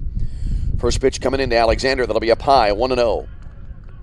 Alexander, Snow, and Villagomez due up here for the Fighting Bees, who are right now in danger of being upset here in the opening round of this tournament. Here comes the set now, and the next pitch. And that's a curve in for a called strike, and it's 1-1. Although that is the great thing about baseball. You really wonder if there are any true upsets in a single game. I remember a few years back keeping track of the pennant races in the American League, and there was one year where the New York Yankees, who had the best record in baseball, I think, at the time, in September, as here comes the 1-1 pitch, and that'll be over but low on a curveball, 2-1 to Alexander. And the Yankees went in, and at the time they were playing the Tampa Bay Rays, who at the time were by far one of the worst teams in baseball. They were in last place in the AL East. And what do you know, but the Rays wound up sweeping the best team in baseball in 3 straight games. There's a curve down low, 3-1 here. So that's why I say you really wonder if there's, I guess you could say there's an upset in the sense that over a long series, you know, you go back 1969, for example, the Baltimore Orioles were overwhelming favorites to defeat the New York Mets in that World Series, as the next pitch is in for a breaking ball for a called strike. 3-2 there. I think Alexander thought he had a walk, but the count runs to 3-2. But anyway, in that World Series, the running joke was that it would be the Orioles winning it in 3. And yet the New York Mets won that game in 5 games. Won that series in 5 games. Here's the set now by Zoborowski. And the pitch. And that is drilled to left field, and that will fall in for a base hit. Solidly struck there by Kyle Alexander. And so St. Ambrose with a leadoff base runner here in the bottom of the 6th inning. Good at bat there by Alexander. Got into a good count, got a good pitch, and he drilled it. That'll bring up Mike Snow, the second baseman. Snow tonight has an RBI double and a walk. Also a run scored in the game. 6-3 ball game, bottom of the 6th inning. Zach Zoborowski now. And he'll throw to first base, and Alexander back in time. Alexander has a couple of stolen bases in the game tonight. Actually, I think he has 3 in this contest. Takes a substantial lead off the bag at first. Here's the pitch to the plate. Bunted to the third base side. Fielded barehanding it is Zoborowski. Whirls, throws to first base for the out.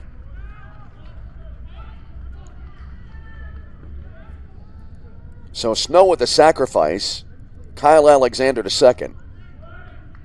Catcher number 18, Nate Villagomez. 1 out in the inning, and that'll bring up the catcher, Nate Villagomez.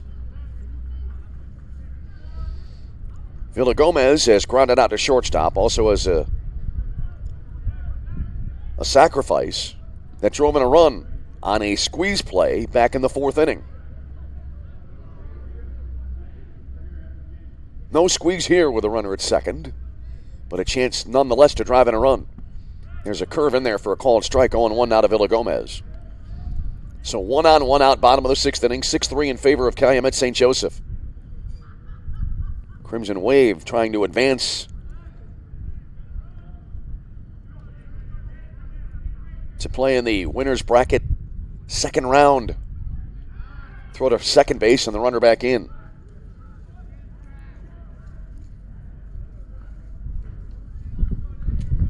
If Calumet were to win this game, they would face Judson at 4 o'clock tomorrow afternoon. Now the pitch to the plate. Up high, and Alexander steals yet another base. And he's in at third base now.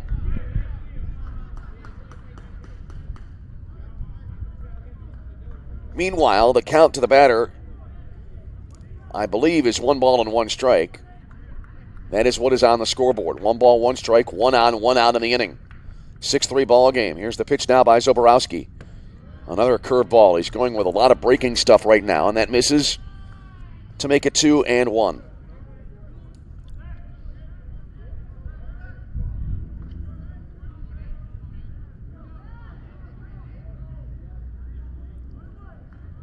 Lefty versus righty here. And the pitch. Swung on, and that'll be a pop foul right side into the seats. See if I can track down to make sure. Don't see a stolen base category on the live stats feed. Got at bats, runs, hits, RBIs, walks, and strikeouts. Anyway, it's a 2-2 count here to the batter, as that'll be taken by Villagomez outside, just missing the outside edge. That'll run the count full 3-2 now.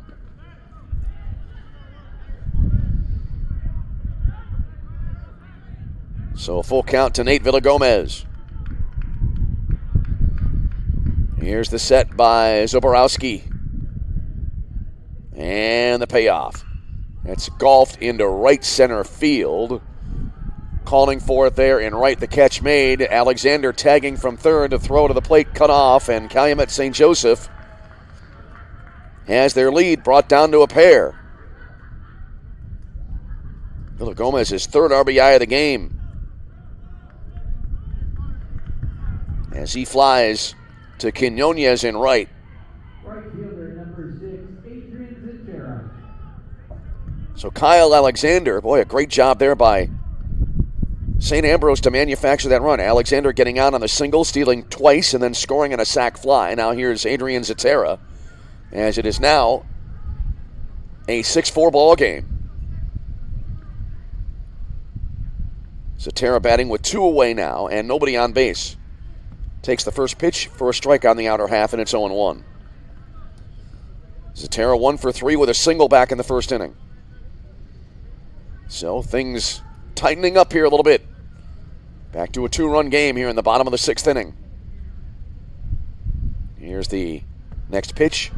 Taken for a called strike on the inner half. Well, Zitera kind of moving out of the way of that ball, that pitch, as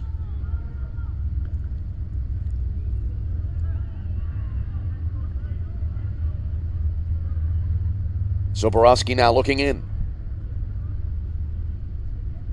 And the pitch.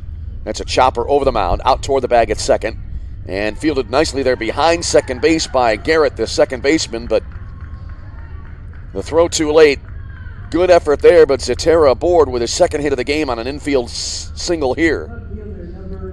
That'll bring up Sean Rigsby now.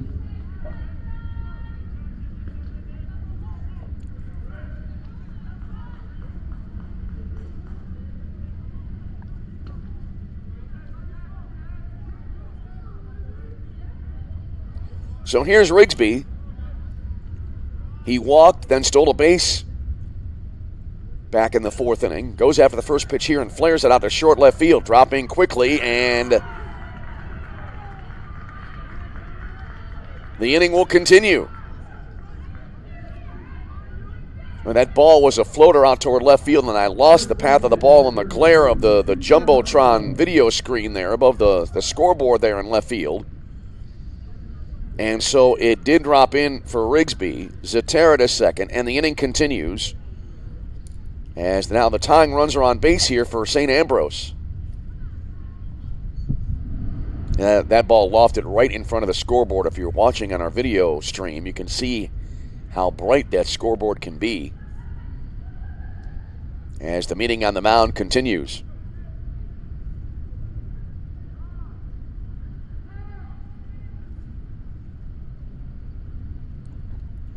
Looks like Zoborowski will stay in the game for the time being, as Cooper Huckabone is due up now for St. Ambrose. This is kind of a precarious spot here for Calumet St. Joseph now.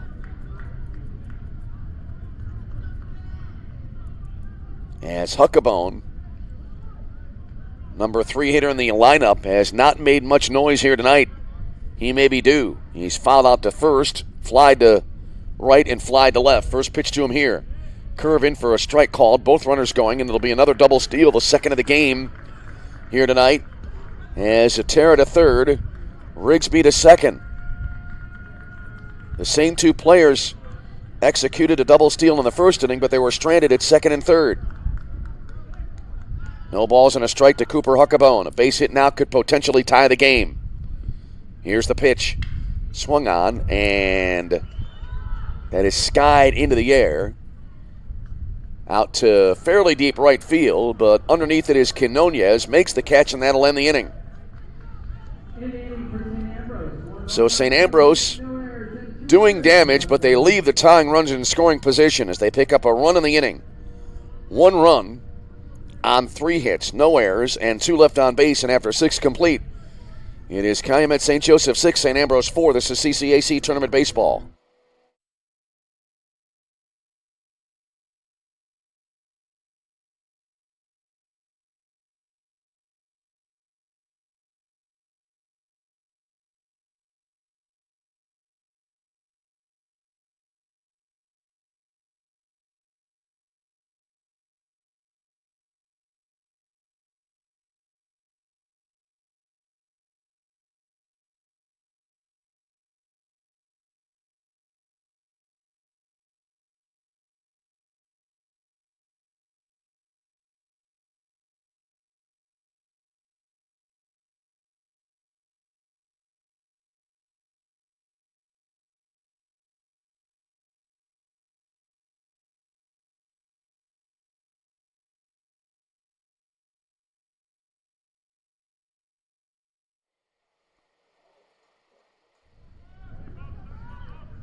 All right, we move on now to the top half of inning number 7 as we move to the latter stages of this ball game. Close ball game, 6-4, Calumet with the lead. And Bubba Davenport will lead it off now for the Crimson Wave here in the 7th inning. As Nick Hernandez now on for his first full inning of work, and the first pitch here flared out towards second base, and a little bit of a leap and a catch made there by Snow at second base. Looked like not a full-fledged leap there by Mike Snow, kind of a hop, but he was able to get into the air and make the grab anyway. So 1 away in the inning, and that'll bring to the plate Sergio Olivares. Olivares 0 for 2 in the game tonight with a strikeout. First pitch coming in from Hernandez, missing up high, and it's 1-0.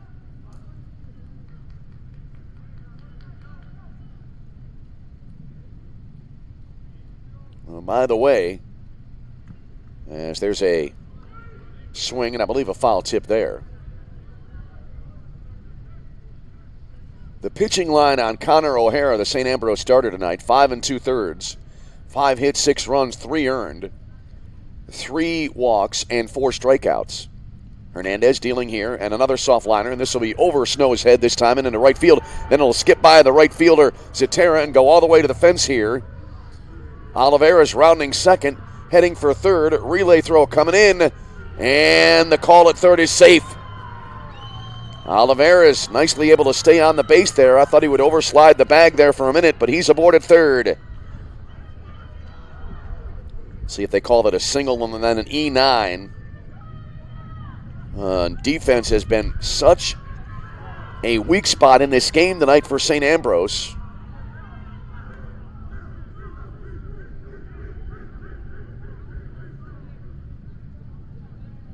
As that will be a single and an E9. That is the 9th combined error of the game, 5th for St. Ambrose now.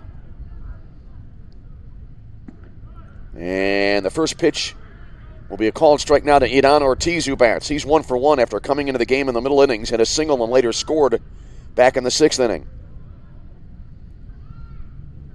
Ortiz, right-handed batter, standing in.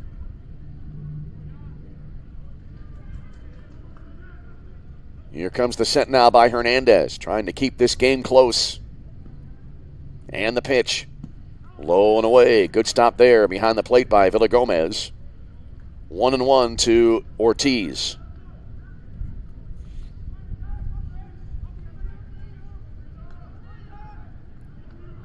Ortiz, a senior from San Juan, Puerto Rico. As he steps out of the box now with a 2-1 count in his favor. 2 balls and 1 strike. Hernandez coming set. And the pitch. Hit sharply to the left side and into left field for a base hit. Olivares comes in to score from third, and Calumet St. Joseph extends their lead back to 3 on Ortiz's RBI single. Ortiz now 2 for 2 in the game with an RBI. And that makes it a 7-4 Calumet St. Joseph lead, and Cody Wilkins now due up for the Crimson Wave. Quick meeting at the mound here between Villagomez and Hernandez now for St. Ambrose. So Calumet, every time St. Ambrose getting a little bit closer, Calumet comes right back. St. Ambrose led early in this game 2-0. Calumet tied the game with 2 in the 4th. As here's the first pitch coming in, and that'll be in for a called strike on a curve, and it's 0-1 to Cody Wilkins. Calumet tied the game with 2 in the 4th. St. Ambrose then came back, retook the lead with 1 in the 4th, but then Calumet bounced back with 3 in the 5th. And now, after St. Ambrose scoring 1 in the 6th inning, Calumet has put up a run here in the 7th as there's a strike on a swing and I believe it was a miss, as Wilkins now behind at 0-2. No balls, 2 strikes, a run in, a runner on, 1 out in the inning. Now a 7-4 Calumet lead. There's a swing and a high fly ball, short right field. Coming on and underneath it now, Zatera makes the catch for the out. Wilkins flies to right for out number 2, and that'll bring to the plate Maury Garrett. Garrett having a good game in the opening tournament game for the Crimson Wave. He's 2 for 3 tonight. Has a run scored. Singled his last time up and then was out on a force play. All right, Nick Hernandez coming set now. And the first pitch. And that'll be up and away, 1-0. Garrett trying to keep the inning alive as it would be Sean Moore due up next year for Calumet St. Joseph. Here's the set by Hernandez. And the delivery. Pop foul back behind us and out of play. Going right over the press box. 1-1 to Maury Garrett. 2 games tonight. We had 2 yesterday, trying to work around the weather. And 4 tomorrow, 4 Sunday. Then we'll start to wind down the tournament starting on Monday. There's a breaking ball in for a called strike. 1-2 to Maury Garrett.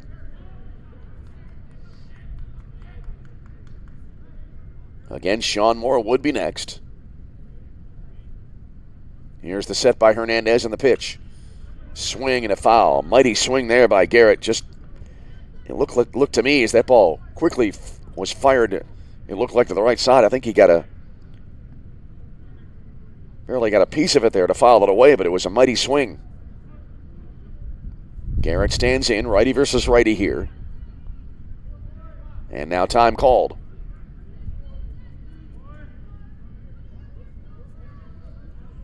We're in the 7th.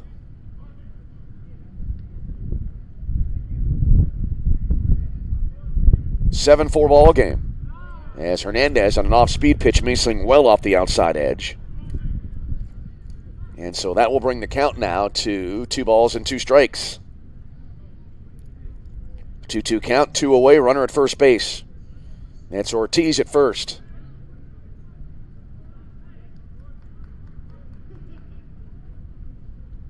Now time called again.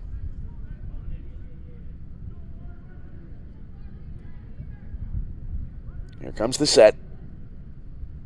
2-2 from Hernandez. Look out, a little bit high and tight there. Garrett started the process of the swing but then held up as that ball came in high and tight.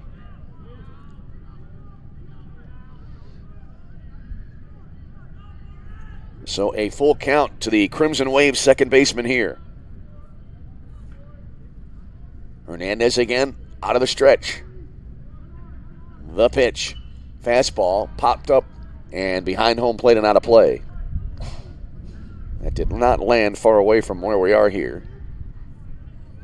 As it stays 3 balls and 2 strikes. Well, we're in the 7th inning. We're 2 hours, 15 minutes into the game. Game 2 last night was right around 3 hours. Opening game was completed in about 2 hours and 5 minutes. There's a swing and a miss at a breaking ball, and that will end the inning. Runner was going on the pitch, but it's a moot point now as the inning comes to an end. But in the inning, Calumet St. Joseph able to pick up a run on 2 hits. No errors. And 1 runner left on base. As slight correction there. It was 1 run on 2 hits, and then we had an error and 1 run left on base. Stretch time here in Joliet. Your score is Calumet St. Joseph 7, St. Ambrose 4. This is CCAC Tournament Baseball.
move to the bottom half of inning number 7 in our first game of our first round doubleheader here tonight in Joliet. Attention now pitching for Calumet St. Joseph. Number 22, Gerardo Hernandez. And a new pitcher coming into the game now. And it'll be Gerardo Hernandez, a junior from Chicago, Illinois. And his first pitch to Bryce Vincent is in for a called strike.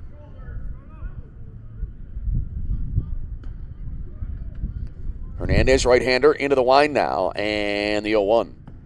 And that'll be off the outside edge.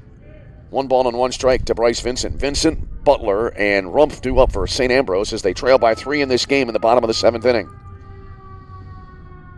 Hernandez into the wind, the 1-1.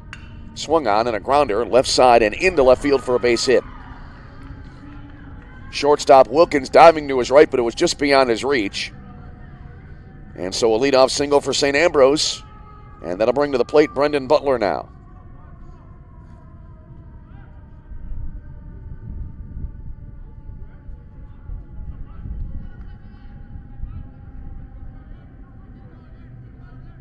So the pitching line on the starter, Zach Zoborowski for Calumet St. Joseph tonight. 6 innings pitched, 6 runs. 6 hits, 4 runs, 1 earned. 4 walks, and he did not register a strikeout in the game. First pitch from Gerardo Hernandez, and that'll be hit deep to left field. Drifting back toward the track, toward the fence. That ball will be off the fence about 2/3 the way up the wall. And extra bases here, and runners wind up at second and third on a double by Brendan Butler. I thought that ball had a chance. It did have a chance to go. Kind of hit 2/3 the way up the fence. Vincent to third on the play. Butler to second. And here come the Fighting Bees. As Max Rumpf now to the plate, and he represents the tying run. Designated hitter number 1, Max Rumpf. So now Rumpf will stand in with runners at second and third, and nobody out here in the bottom of the 7th inning. Rumpf takes the first pitch in for a called strike, and it's 0-1. Rumpf tonight 0 for 3 in the ball game. No balls, 1 strike, the count, and the pitch. In the dirt, or into the turf, if you will. Evens the count at a ball and a strike. 7-4 ball game. St. Ambrose trailing here. Number 2 seed against the number 7 seed. Number 2 seed right now on the short end, but looking to come back. 1-1. Good breaking ball. Swing and a miss. Ball gets away from the catcher behind the plate. Throw to the pitcher covering. Not in time. Ball getting away, and it'll be backed up here and recovered, I believe, by Macknick, the first baseman, as he slides to the ground, covering up the ball left of the mound. So Bryce Vincent comes in to score. Butler to third. It's now a 7-5 game.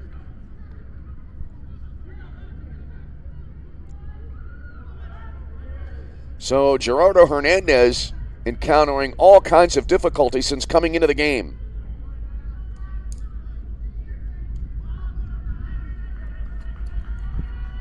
The count now on the board, 1 ball and no strikes. And the next pitch, curve, that'll be up high. And the count now is being shown by the home plate umpire at 2-2. 2 balls, 2 strikes. Brendan Butler at third. Here's the next pitch. Swung on. This is drilled into left center field. Dropping quickly. That'll be in for a base hit. Cut off in center field nicely, but still going for 2, and it'll be an RBI double. As Butler scores. And 2 quick runs here for St. Ambrose to make it a 7-6 game.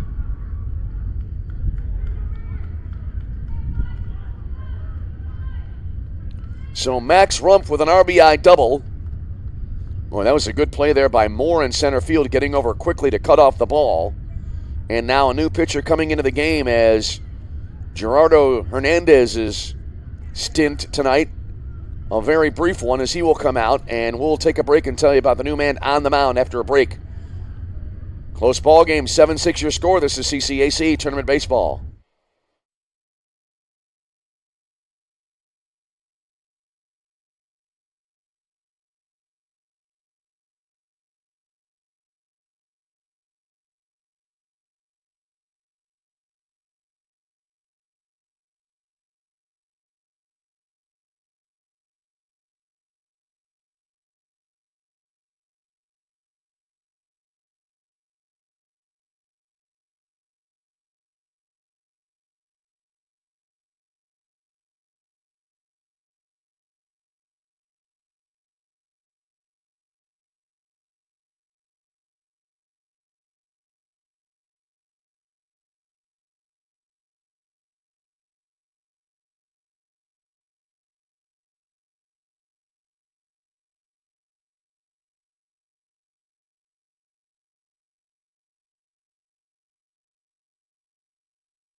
new pitcher on the mound, Maxwell Everhart for Calumet St. Joseph.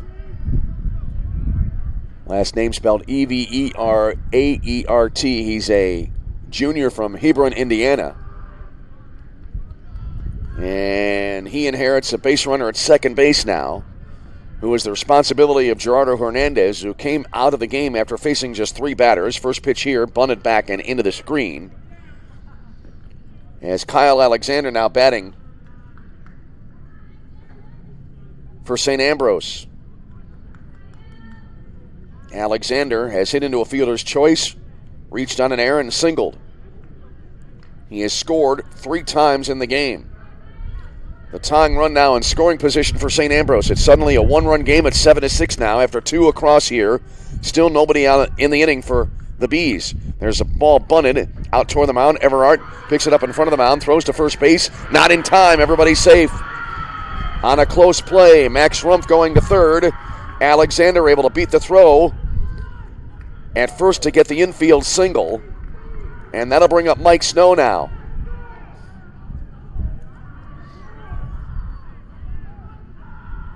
That's a couple of times where we've seen just the batter outrunning a throw to first base on a ball that remained in the infield. So here's Mike Snow. Snow sacrificed his last time up, also has an RBI double and a walk tonight. Tying run 90 feet away at third base. Here comes the set now. And by Everhart. Runner at first going, and they're going to let him take second without a throw. So Kyle Alexander steals second base. I think he's got 5 stolen bases in the game now.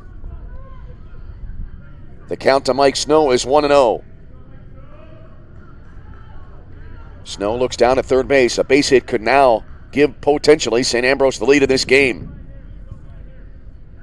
Snow not yet back into the batter's box.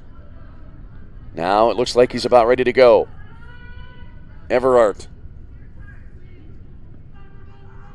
comes set. And the delivery. And that's in for a called strike. So 1-1 now to Mike Snow.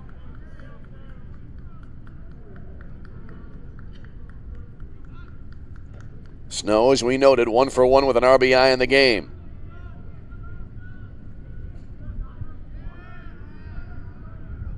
Everhart kicks and deals. Swinging a pop foul right side out of play. So 1-2 here to Snow. Nate Villagomez next, then back to the top of the order for St. Ambrose. As suddenly we have a 1-run ball game. 7-6 your score. St. Ambrose now has out-hit Calumet 10-7 in the game. Numbers all over the place. 6, 10, and 5 for St. Ambrose. 7, 7, and 4 for Calumet. Crooked numbers everywhere in the line score. Here's the next pitch. And it was up in the zone and a ground ball to the shortstop. Glove there. Throw to first, one hopping in, and they get him. Good stretch there by Macknick at first base on the throw that was to the outfield side of the bag from the shortstop Wilkins. But on the play,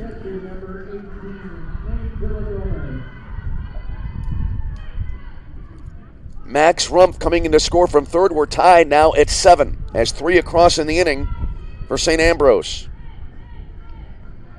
There was a delayed call there. Alexander now to third on the play. Snow and RBI.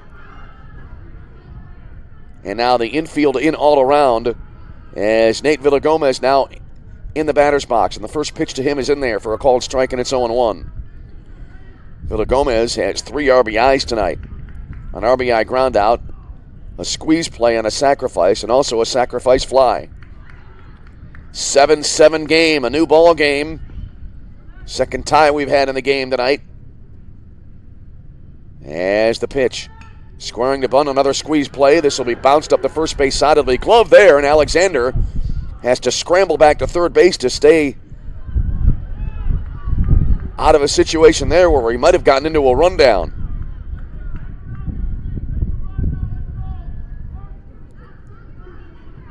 So Villagomez retired as he popped that bunt up to Macknick at first. 2 away in the inning. And now that'll bring us back to the top of the order, and Adrian Zatera for St. Ambrose.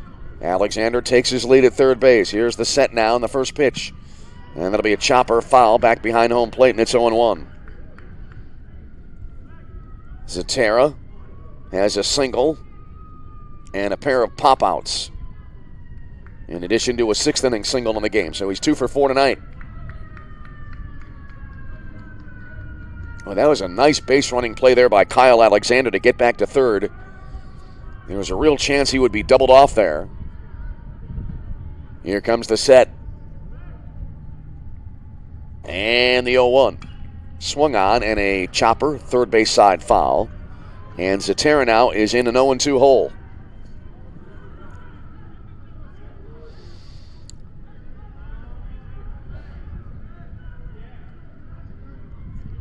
No balls, 2 strikes to Adrian Zatera. Sean Rigsby would be next. 7-7 game, 3 across for the Bees here in the bottom of the 7th inning. Here's the next pitch, low and away. Good job there by Olivares to slide to the right and block the pitch. That ball bouncing in off the outside edge. A ball and 2 strikes now for Adrian Zatera. Bottom of the 7th inning. 7-7 game. Alexander at third. He is in possession of the go-ahead run for the Fighting Bees. 1 ball, 2 strikes to Zatera. Right-handed batter awaits. And the pitch. That'll be lofted out towards first base, and on the line, caught eye high there by Macknick at first, and that'll end the inning. But in the inning, St. Ambrose able to come back as they played 3 in the 7th. 3 runs in the inning. On 4 hits, no errors, and a runner left on base. We have a new ball game after 7, tied at 7. This is CCAC Tournament Baseball.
All right, we go now to the top of the 8th inning in a 7-7 tie. Top of the order coming up now for Calumet St. Joseph. So Sean Moore now leading it off, and the first pitch to him will miss outside. 1-0 here. It'll be Moore, Anderson, and Macknick due up now.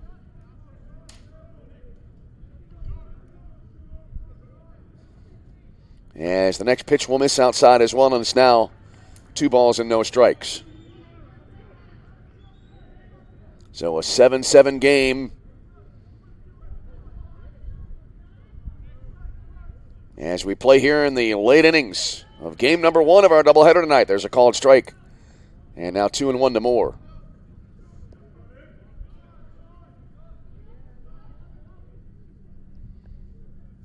Here's the set. And the pitch. Swung on, and that'll be popped up left side. That'll be out of play. Inadvertently lost our live stats feed here, trying to recover that, and miraculously, with my knowledge of modern technology, I've actually been able to get that done successfully. Here comes the set now, and the next pitch.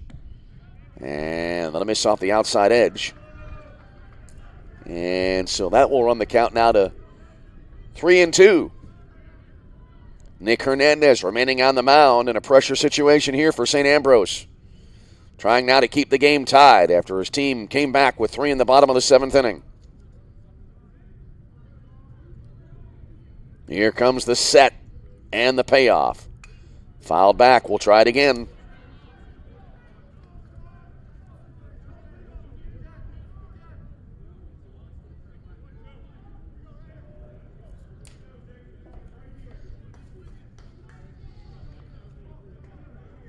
So it's a 3-2 count. Nick Hernandez, right-hander, working out of the stretch all the time. Delivers. Called third strike on the outside corner. Great pitch there as he freezes Sean Moore for the strikeout. And that's the first out of the Calumet 8th inning.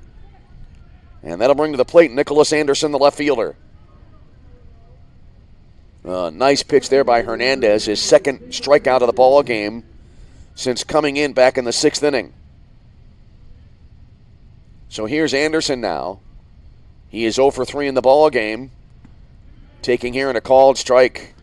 0-1 to Anderson, who reached on an error his last time up. He's reached 3 times in the game despite having an offer. Next pitch coming in. That'll be fouled back out of play. And so 0-2 to Nicholas Anderson. Fun game to call here. 7-7 game in the 8th inning. And we're going to have some late night baseball tonight, as this next game will be pushed back. There's a line drive and into that'll kind of curl, slicing into right center field for a solid base hit for Anderson. And he is aboard yet again with his first hit of the game. He's reached 4 times, and now he's 1 for 4 tonight. As here's Michael Macknick,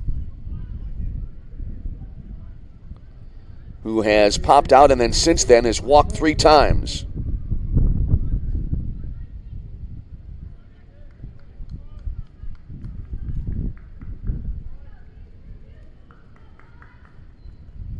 All right, here comes the set now by Hernandez. And the first pitch, a heater in there for a called strike, and it's 0-1. Macknick has also scored twice in the ball game. Scored each time after his first 2 walks. Here's the kick and the delivery. Grounded to the right side. Fielded at second base there. Quick throw to first base from Snow at second for the out. As Anderson goes to second on the play. 2 down in the inning now. As the Crimson Wave now with a go-ahead run in scoring position, and that'll bring up Gabriel Quinones. Right fielder, number 19, Gabriel Quinones. Quinones has a single, a fly out, a sacrifice fly, and a fielder's choice as he's driven in 2 tonight. Takes the first pitch for ball 1. Bubba Davenport would be next for Calumet St. Joseph. Game 2 still on the way. Olivet Nazarene against Indiana South Bend. Here's the next pitch coming in from Hernandez. That'll be a strike called on the outside edge. 1-1 now.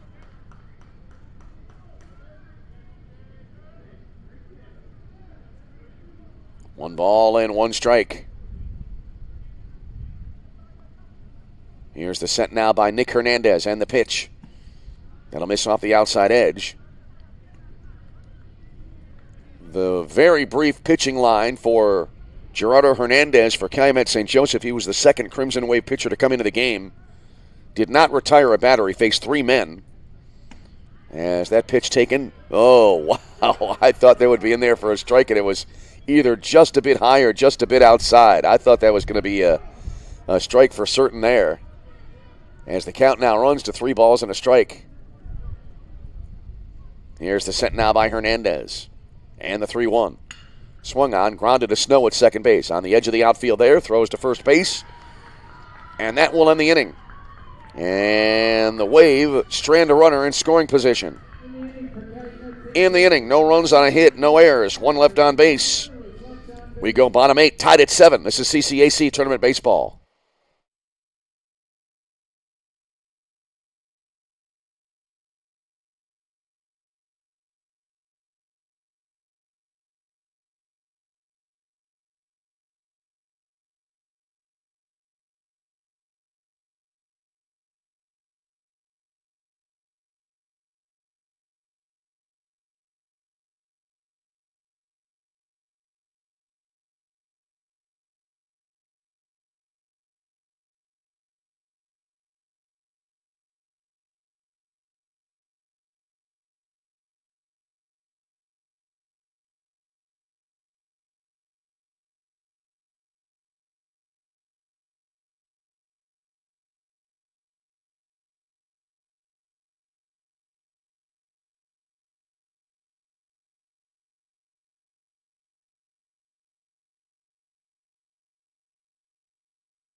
Welcome back to Dooley Health and Care Field in Joliet, Illinois. Glad you've joined us here on this Friday night, wherever you may be.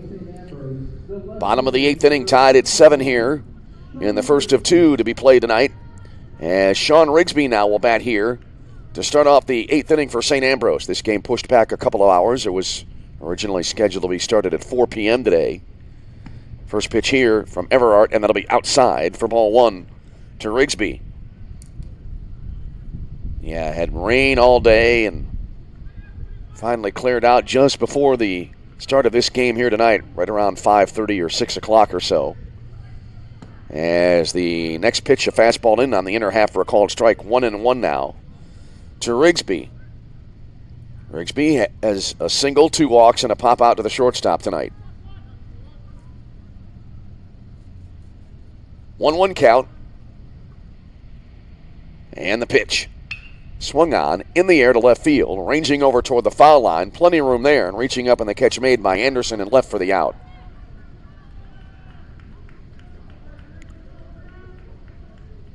So 1 away, and that'll bring up Cooper Huckabone. First baseman number 33, Cooper Huckabone. So here's Huckabone, who is right now 0 for 4 in the game. Flied out to right his last time up. He's done that twice tonight. In addition to a fly out to left and a foul out to first base. He takes the first pitch for strike 1. 7 runs, 8 hits, 4 errors for Calumet St. Joseph. 7 runs, 10 hits, 5 errors for St. Ambrose. Here comes the set now. And the next pitch. That's a fastball in for a called strike. Good pitch there by Everard. And Huckabone is behind at 0-2 now.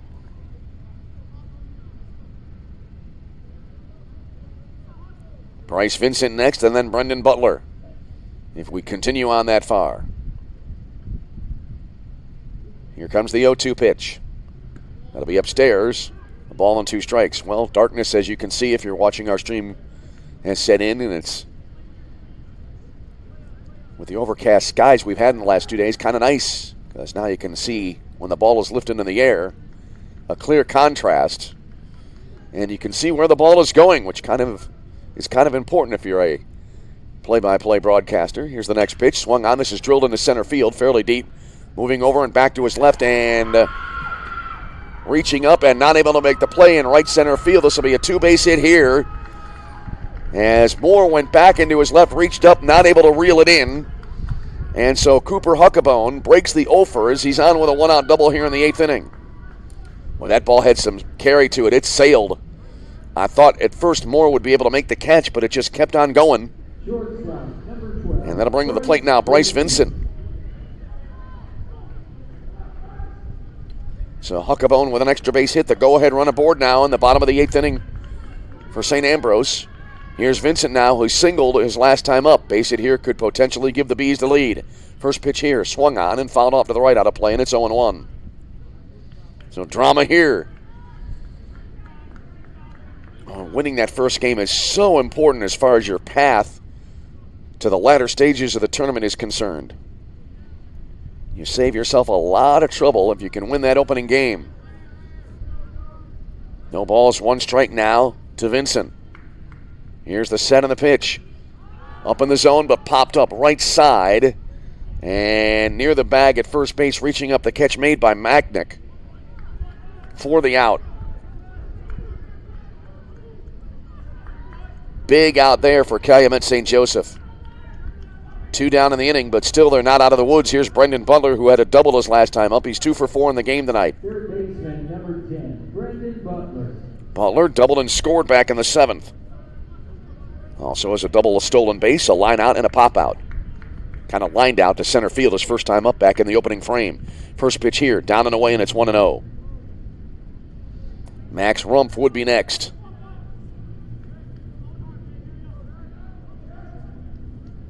One ball, no strikes the count.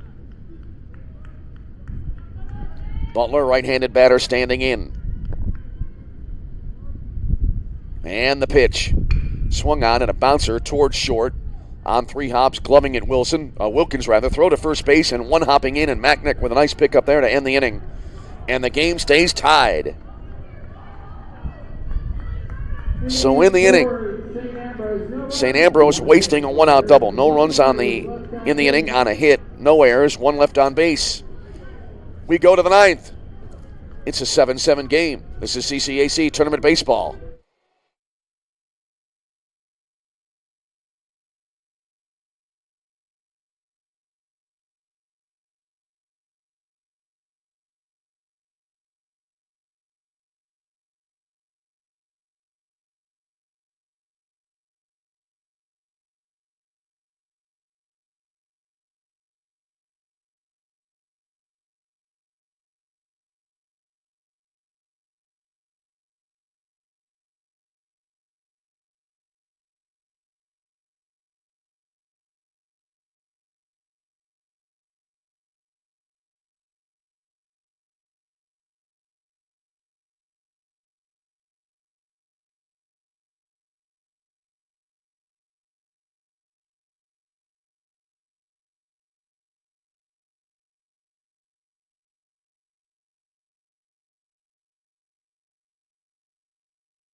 All right, welcome back to Joliet, Illinois, as we head to the top of the 9th inning. Final regulation frame of the game. As it'll be Bubba Davenport now leading it off here for Calumet St. Joseph here in the top of the 9th inning. Righty versus righty in the first pitch, and that'll hit Davenport on the left shoulder. And so a good start for Calumet St. Joseph on the hit batter. So Nick Hernandez, who's been excellent in relief so far through 2 1/3 innings on the mound, hitting the leadoff batter here. And now that'll bring up Sergio Olivares. See if we have a lineup change now here.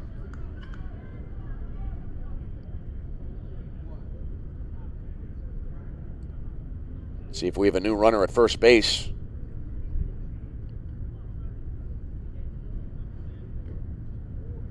And it's now a little bit of a meeting here going to take place.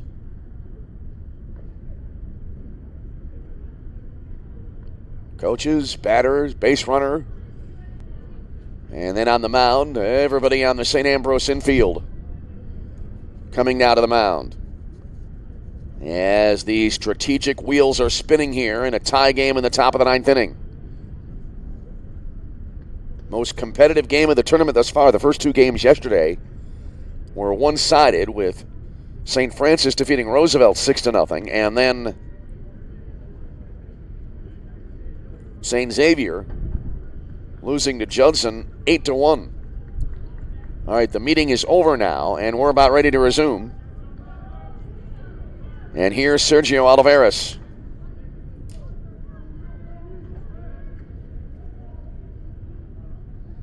And there's a ball pushed out toward the mound there, fielded on a 1-3 putout, as it's Castillo now running for Bubba Davenport, and he's into second base now for Calumet St. Joseph on the out there by Olivares. That's the first out of the inning. But the go-ahead run now in scoring position. And now Colton Knott is back in, re-entering the game at third base, and he will bat again now for the 3rd time in the game for Calumet. There's a flare out toward right field, dropping quickly, and that'll be, I believe, just foul. Oh, for a minute there, I thought it landed right on the line. Home plate umpire all over that call, making it immediately. And so not behind an 0-1 here. And it is, in fact, Edon Ortiz batting. It was not announced, and now Ortiz, though, batting, and he nearly was able to drop one perfectly down the line. That would have put the Crimson Wave into the lead. Nick Hernandez for St. Ambrose trying to keep his team tied. 7-7 game, top of the 9th inning. Castillo takes the lead off second base. Here's the pitch. Ortiz missing as he takes that pitch missing inside, and it's 1-1. Ortiz has had a great night since coming into the game. 2 for 2, a pair of singles, an RBI, and a run scored tonight. Go-ahead run at second. Nobody out in the top of the ninth inning. Hernandez comes to the plate. Ortiz taking, and that'll be a little bit low. 2 balls and 1 strike. Oh, I could swear. I thought, now again, umpire has the better angle, no doubt about it, but that ball came down, and where it landed, I thought it might have caught the line, although it's a good 150 feet away. So in this case, trust the umpire and not the announcer. There's a strike call to the knees. 2 balls and 2 strikes now to Ortiz. Ortiz back into the batter's box. St. Ambrose with a good following in the stands here tonight. Here comes the 2-2. Swung on, in the air, right side, out of play. It stays 2 balls and 2 strikes. Davenport was hit by a pitch to start the inning, then Castillo coming in to run for him. And then Oliveira's out on a 1-3 putout. Next pitch to Ortiz. Again he goes after it, and again he fouls it off out of play, and it's going to continue here, this at-bat, in a 2-2 count. Hernandez looks in for the sign, working fairly quickly, especially given the situation in the game. Here's the 2-2. Swing and a miss. Huge strikeout there. That was a foul tip that was caught, as a matter of fact, by the catcher, Villagomez. And that is out number 2. And that'll bring to the plate Cody Wilkins. See if we have a new hitter coming now to bat. Yep. 42, the number on the jersey. That'll be Christopher Pantaleon, the sophomore outfielder from Boca Chica, Dominican Republic. Christopher Pantaleon. So Pantaleon now pinch hitting here in the 9th inning. And he'll try to deliver the lead run here in a 7-7 ball game. Pantaleon, right-handed batter, standing in. Here's the set now by Nick Hernandez on the first pitch. Pantaleon takes, and it's high and tight for ball 1. Maury Garrett would be next if the inning continues. Great ball game here in the first of 2 tonight. Pantaleon awaits. Here's the 1-0 from Nick Hernandez. Swing and a miss. Good pitch that had movement, tailing toward the outside part of the plate. Pantaleon coming up empty, and so it's 1-1. Pantaleon this year, a 161 hitter on the year. Does have 7 runs batted in. Taking here, and it's down and in. Ball kind of rolling away from Villagomez, but not very far. Castillo staying put at second base. 2 balls, 1 strike now to Pantaleon. The go-ahead run at second base. Hernandez coming set. And the 2-1. Swung on, pop foul back behind home plate. We're even at 2-2 now. 2 balls and 2 strikes.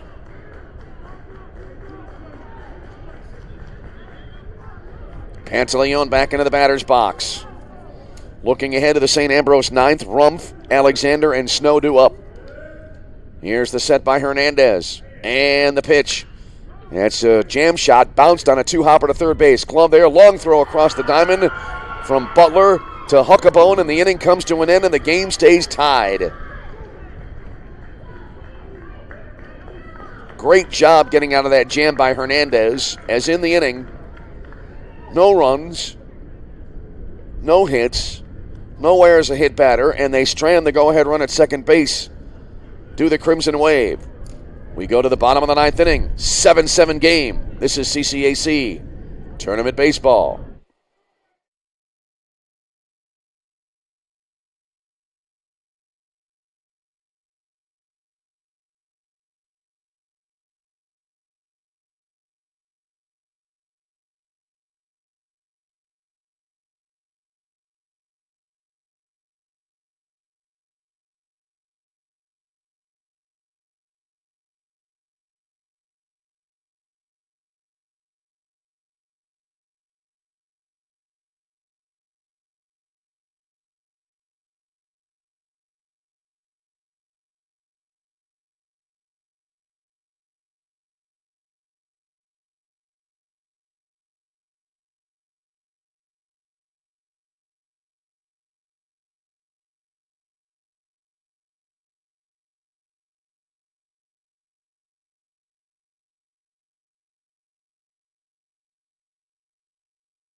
The ninth inning for St. Ambrose, number 1, Max Rump. We go to the bottom of the ninth inning in a 7-7 game. St. Ambrose had the early lead, then Calumet, St. Joseph able to come back and then take the lead in the middle innings, and since then St. Ambrose has been trying to catch up. They have been able to pull even, but now they're going to try to win the game in the bottom of the ninth inning. And the first pitch from Maxwell Everard down low, ball 1 to Max Rumpf. Rumpf tonight is 1 for 4. He has reached twice, first time on an error. He also has an RBI double and a run scored. 1 ball, no strikes, the count here. And the pitch. That'll be low. 2-0 to Rumpf. Should get a great pitch to hit here now. The game on the line now, and every pitch in this game. 2 balls, no strikes to the right-handed hitting Rumpf. Here's the set by Everard and the pitch. And it kind of pulled the string on that one a little bit, and it was taken for a strike. 2-1 now. Rumpf doubled and scored back in the 7th, part of the 3-run inning that tied the game. Here's the set. And the 2-1 to Max Rumpf. Goes after it and pulls it foul, wide of third. That'll even the count 2-2 now.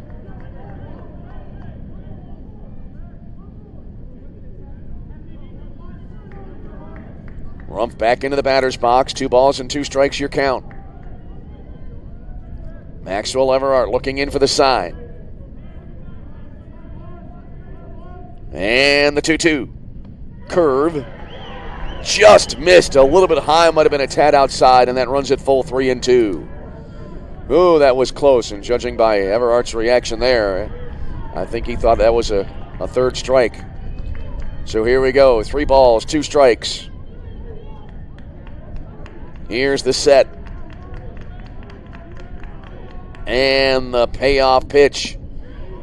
Strike 3 called on a called third strike at the knees. A knee-high fastball. Rumpf thought he had a walk, tossed the bat aside. And the home plate umpire getting an earful from all ends here, from coaches, players, and fans. Now some words being exchanged here.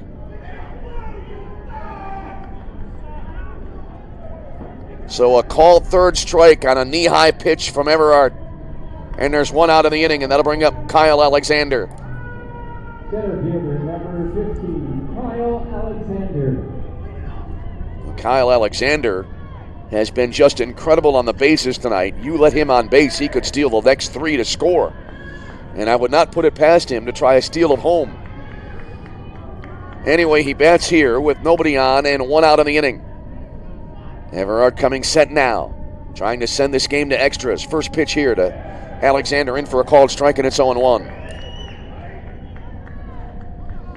Alexander tonight, a fielder's choice. He's reached on an error, also has singled twice. Right-handed batter awaits. And the 0-1 delivery.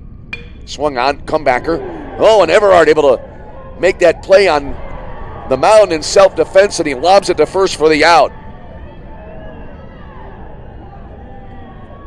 Well, that ball was a one-hopper, a comebacker, and Everard reaching back there and kind of reached back beyond his shoulder almost and kind of pinned it against his shoulder to make the play. Anyway, 2 away, and that'll bring up Mike Snow. Snow tonight is 1 for 2 with a pair of runs batted in. Here's the first pitch. And that'll be off the outside edge, and it's 1-0. Nate Villagomez would be next. Will we have extra innings tonight?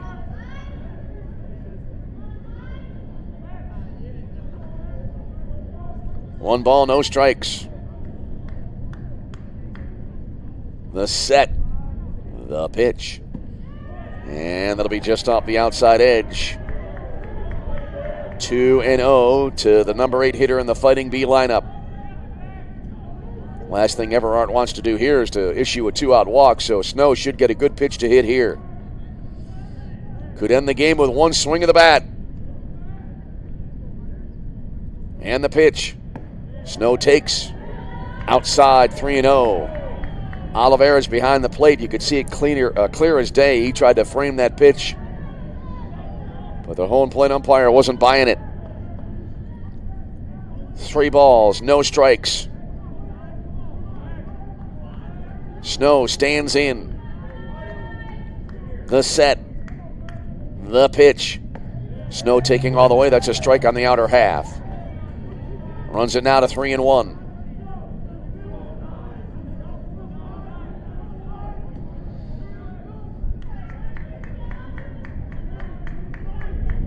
Three balls and 1 strike. Everhart now comes set. And the delivery. Outside, ball 4, and so the Bees with a 2-out base runner now.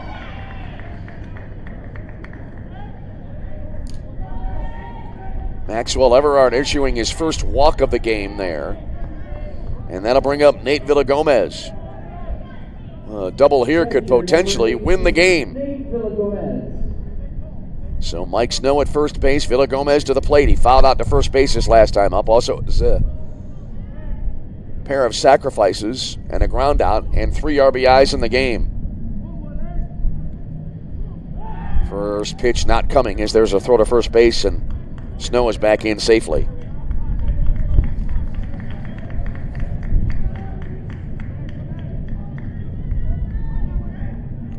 Snow at first base. Here's the set now and the pitch. Missing inside as Villagomez hopping out of the way of that fastball.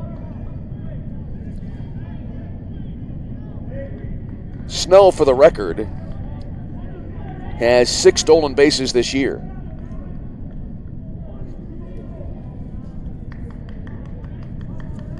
Here's the set now and the next pitch. Snow is going on the pitch, and that ball is going to be chopped foul to the left side. 1-1 now to Villagomez. Bottom of 9, 7-7 game. 7 runs, 8 hits, 4 errors for Calumet. 7 runs, 11 hits, 5 errors that have been very costly for St. Ambrose. 1 ball, 1 strike. The set and the delivery. Runner again going. Pitch was inside. No throw to the second base. So Snow gets an uncontested stolen base there. The pitch was a strike to Villagomez, so he's behind at 1-2. No doubt Everhart now going to try to concentrate on the hitter here. That's really all he needs to worry about. Get the batter and you go into extra innings and keep the game alive. 1 ball and 2 strikes. The set and the pitch. Curve just high as now Snow takes third base.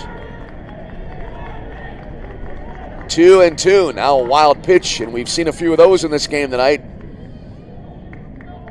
Would end the game. Also an error would end it.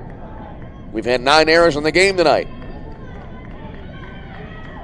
2 balls, 2 strikes. Villagomez waits. And the pitch. Swung on in a high pop-up, a mile high on the infield. Who wants it? Macknick calls for it, and he bobbles it and holds on. Whoa, my goodness.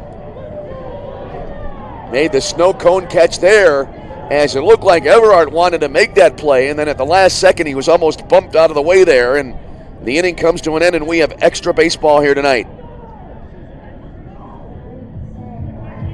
In the inning, no runs, no hits, no errors. 1 left on base. Extra inning baseball tonight. We played through 9. The issue not decided. Tied at 7. This is CCAC Tournament Baseball.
Now batting number 6, Maury Garrett Jr. So Maury Garrett Jr. now will lead it off here in the top of the 10th inning in a 7-7 game. And the first pitch to him, and that'll be off the outside edge, and it's 1-0.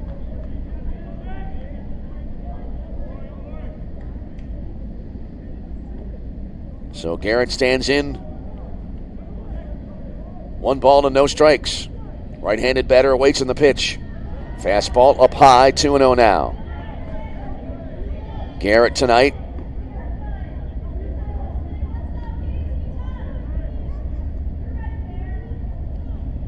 is 2 for 4 with a strikeout. He takes here, and that'll be in for a called strike. 2-1 now to Garrett. Garrett, Moore, and Anderson due up in the 10th inning here for Calumet St. Joseph. What a ball game.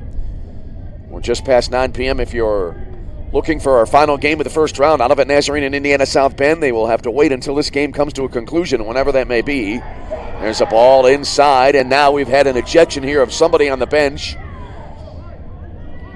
2 of the St. Ambrose coaches immediately come out to talk to the home plate umpire. This will be our second ejection of the tournament. And something must have been said, because immediately the home plate umpire signaled the ejection. Now, no way of knowing who it might be. It could be anybody on the bench.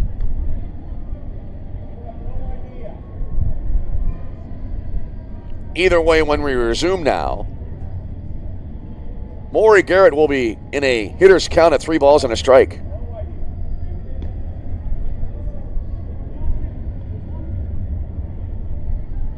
Conversation continuing here.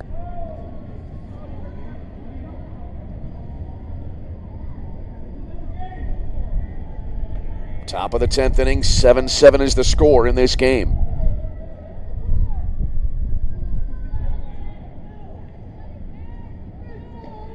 And the conversation here continues.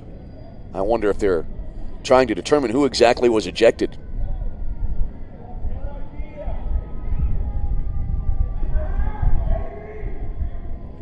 I think Coach Guilfoyle from Judson, he was the man who was ejected in the game yesterday. As this conversation comes to an end.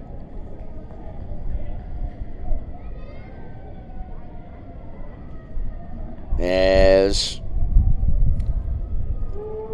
Maury Garrett looked like doing some equipment work right now as he's on one knee left of home plate. Our first extra inning game of the tournament.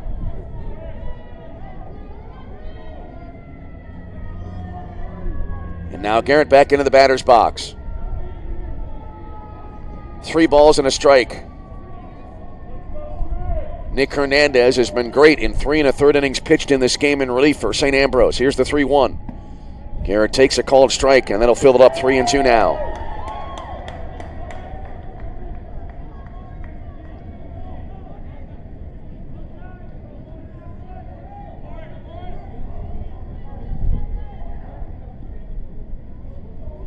So 3 balls and 2 strikes. Garrett turns on this one, and he pulls it deep down the left field line, but foul.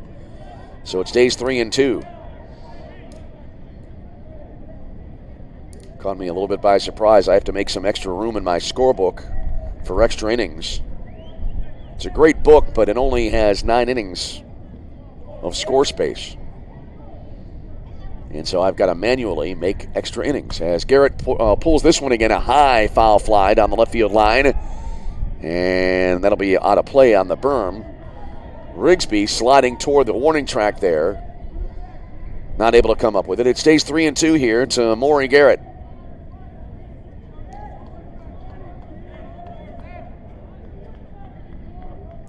Hernandez, as we said, 3 1/3, has not allowed a run. He has struck out 3, not yet walked a batter. Here's the 3-2. Fouled back, and we'll try it again. At 3 balls and 2 strikes. We're just settling in here. Another game to go after this one.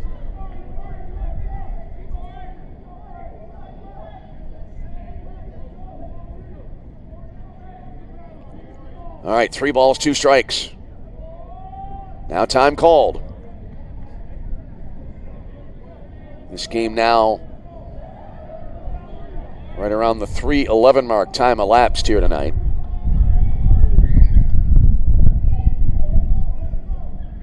All right, here's the set by Hernandez and the pitch. High and tight, and that's Hernandez's first walk of the ball game, and a leadoff walk here for Calumet St. Joseph to start off inning number 10.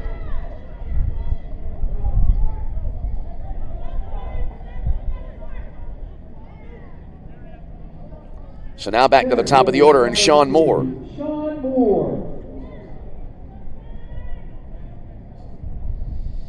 Moore struck out looking his last time up back in the 8th inning.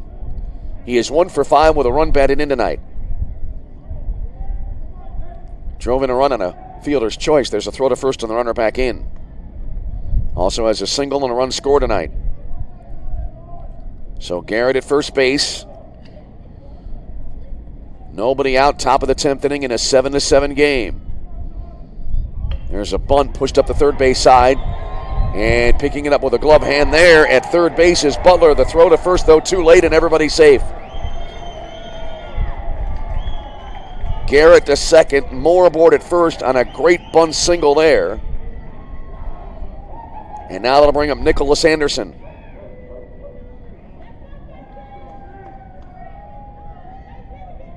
Left fielder number 13, Nicholas Anderson. So Anderson now to the plate with 2 on and nobody out. Oh, that was a nice play by Butler at third. He came charging in. He picked it up with a glove hand, but the throw too late. He really had to hurry it, and I think that caused him to one-hop it in. So here's Anderson, who singled his last time up back in inning number 8. Here's the first pitch to him. And it's in for a called strike. He jackknifed out of the way of that one, but it caught the inner corner anyway, so he's behind at 0-1. He'll be followed by Michael Macknick and then Gabriel Quinonez here in the top of the 10th inning in a 7-7 game. Drama tonight in Joliet. In game 3 of the first round. Got a long way to go in this tournament. There's a bunt that'll spin back foul. Now let's see the umpire pointing toward the batter here. I believe they said it hit him in the box. So 0-2 now to Nicholas Anderson.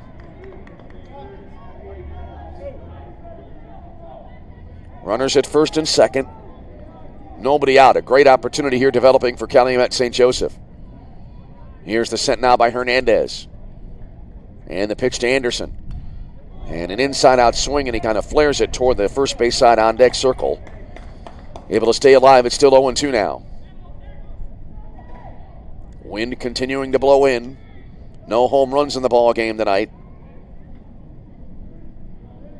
No balls, 2 strikes. And the pitch. Fastball, just got a piece of it, and the at-bat stays alive for Nicholas Anderson.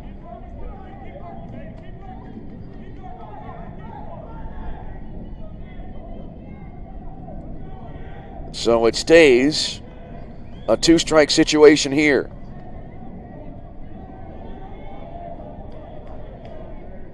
Anderson stands in. And the pitch. Fastball in the dirt. Good stop there behind the plate by Villagomez. Runner at second has to stay put. That's Garrett at second. Sean Moore is aboard at first. The count now on the board at 1 ball and 2 strikes. Nick Hernandez pauses at the belt. Now he kicks and deals. Curve missing inside. So now it's 2-2. That coming in on the radar screen at 60 miles an hour, that breaking ball. 2 balls, 2 strikes, the count. And the pitch. Hit sharply to left field. That is in for a base hit. Rounding third base, Garrett. And he will be waved home. Here's the throw to the plate. Well up the line, and Calumet St. Joseph has taken a 3-2 lead. I should say an 8-7 lead. I was looking at the count in my book. 8-7 the score now. As Maury Garrett scores on the RBI single by Nicholas Anderson. Sean Moore to second. 8-7 game now. And here's Michael Macknick. Macknick in the game. Grounded out to second his last time up. He is 0 for 2 officially tonight. First pitch here, missing off the outside corner, and it's 1-0. So 8-7 the score in favor of Calumet St. Joseph. Now they're looking to pad their lead. And a great opportunity here. Swinging a high pop foul down the left field line that'll slice out of play, landing on the grass down the left field side on the berm. 1-1 now to Macknick.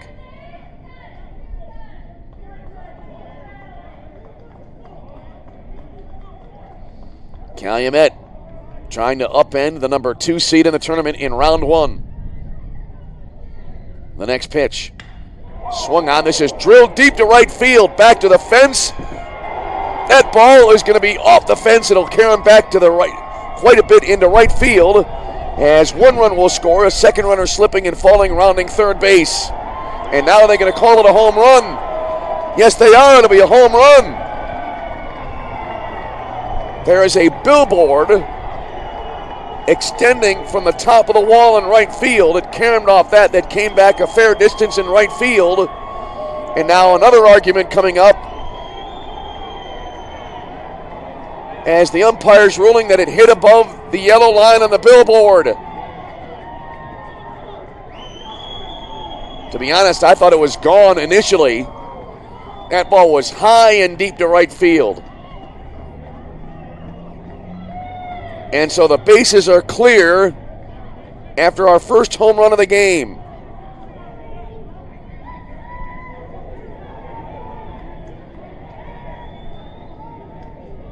A 3-run blast, and that makes it 11-7. Calumet St. Joseph and St. Ambrose now will have a meeting at the mound.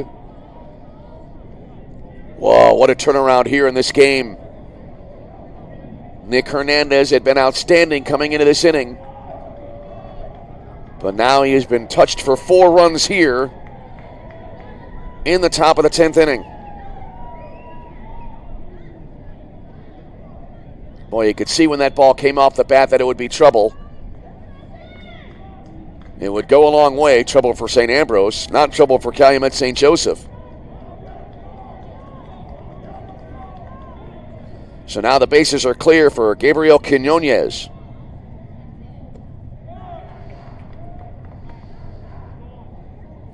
So the first home run of the game drives in 3. Here's the next pitch now. And this is ripped back up the middle and into center field for a base hit.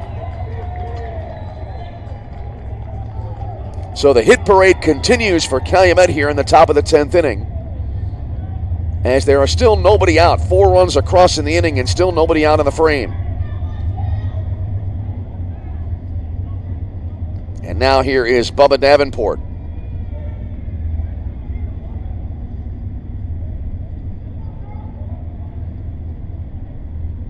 And let's see if it'll be Castillo batting here now as the first pitch is in for a called strike.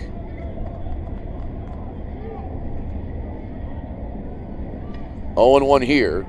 Joseph Castillo batting. He came in, I believe, to run for Davenport after Davenport was hit by a pitch in the 9th inning, and now he will be hitting in Davenport's spot in the order. Next pitch to Castillo, missing outside. So 1-1 now to Castillo, who remains as the DH in the lineup. 1 ball, 1 strike. Calumet could bat around now in the 10th inning. There's a bunt attempt, and it'll roll wide of first foul. Wide of the home plate area on the first base side, I should say, foul. 1 ball and 2 strikes. You know, it was an interesting ball to try to call there as the ball caromed off that billboard, or what I thought was high off the wall, and then it came back a long way into right field, which I wasn't expecting.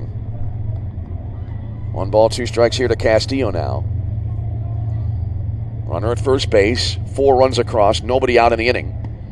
Castillo taking a breaking ball, missing outside, 2-2 now.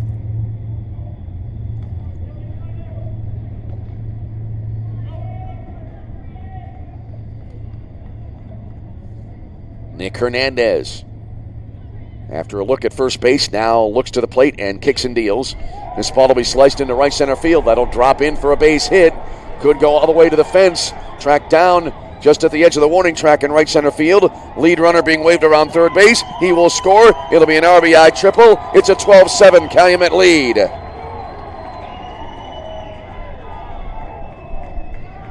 Castillo getting in on the act with an RBI triple.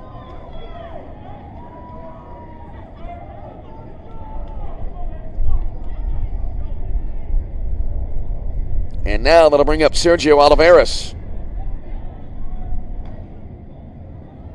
Still nobody out in the inning. 5 runs across in an explosion for Calumet St. Joseph, and now time will be called.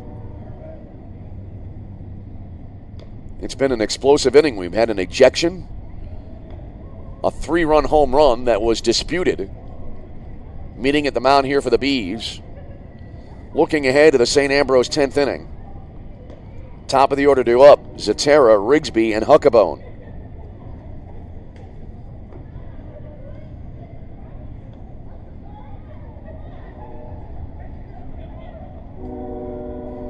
All right, the meeting on the mound breaks up now.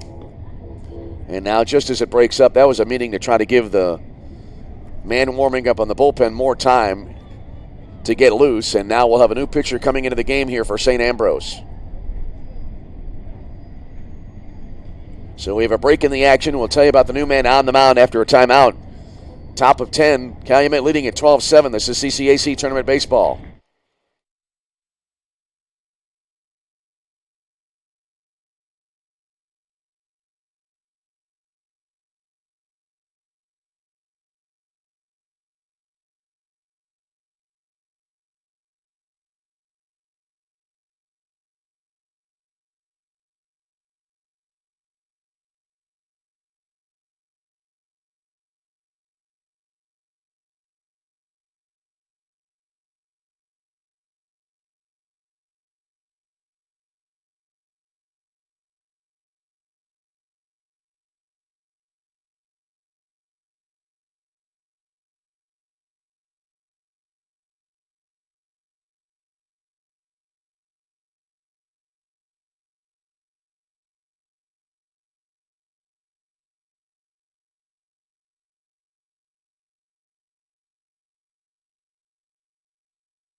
On to pitch now, Jacob Sciammi here for St. Ambrose.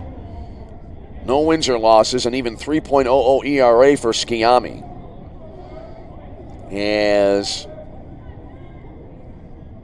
the right-hander deals, and the first pitch will be in the dirt, 1-0 to Sergio Olivares. Olivares tonight 1 for 4 with a strikeout in the game. 1 ball and no strikes. 12-7 ball game. Swinging a fly ball to right field, dropping quickly, but coming on a good jump there by Zatera in right, and he makes the catch for the out. Castillo holding at third base. That's the first out of the inning. And now that will bring up Idan Ortiz.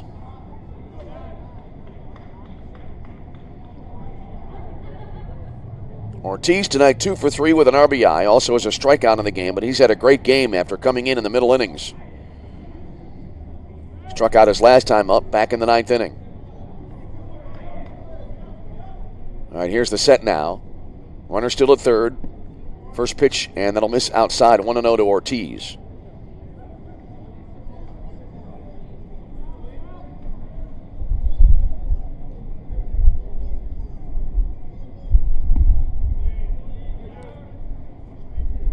Ortiz taking low and away. 2 balls and no strikes here.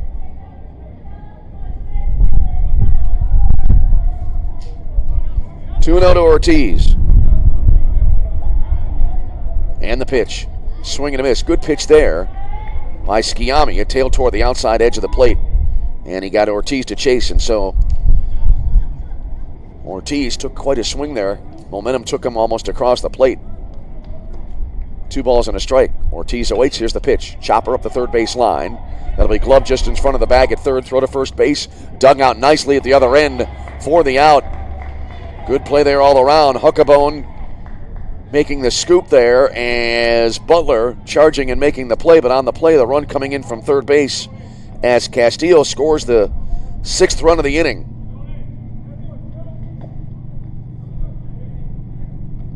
Two away. And now, here's Cody Wilkins. And he takes the first pitch, a floater in, letter high for a called strike, 0-1. Wilkins tonight 0 for 4 in the game. Now Sciammi working out of the stretch here. And the pitch. And that'll be a chopper, wide of third, foul. Reaction from the crowd there on the attempt on the fielding play in foul territory in the third base coach's box. 1 ball, 1 strike. And the pitch. And that'll be just off the outside edge. That rather was an 0-2 pitch, and now it's 1-2. Again, looking ahead to the 10th inning for St. Ambrose. Top of the order to up. They will have a long way to come back in the bottom of the 10th. Swing and a miss here, and that will end what has been a nightmare inning for St. Ambrose as for Calumet St. Joseph. 6 runs, 5 hits, no errors. And we go to the bottom of the 10th inning. And your score, it's suddenly not a close game. It's Calumet St. Joseph 13, St. Ambrose 7. This is CCAC Tournament Baseball.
Welcome back to Joliet. Adrian Zatera now to lead it off here for St. Ambrose. As Maxwell Everhart will try to wrap this game up now for Calumet and send his team into the semifinals of the winner's bracket. Here's the first pitch now to Zatera. And that'll be in for a called strike, and it's 0-1. It'll be Zatera, Rigsby, and Huckabone due up for Calumet St. Joseph. Zatera tonight 2 for 5 in the game. Grounded out to second his last time up. Here's the next pitch. Fastball missing off the outside edge. 1-1. Well, if you're on the mound here for Everhart for Calumet St. Joseph, this is a case now where you've got a really substantial lead. You could really attack the hitters here. 1 ball, 1 strike. And the pitch. And that hits Zatera, and so he's aboard to start off the 10th inning.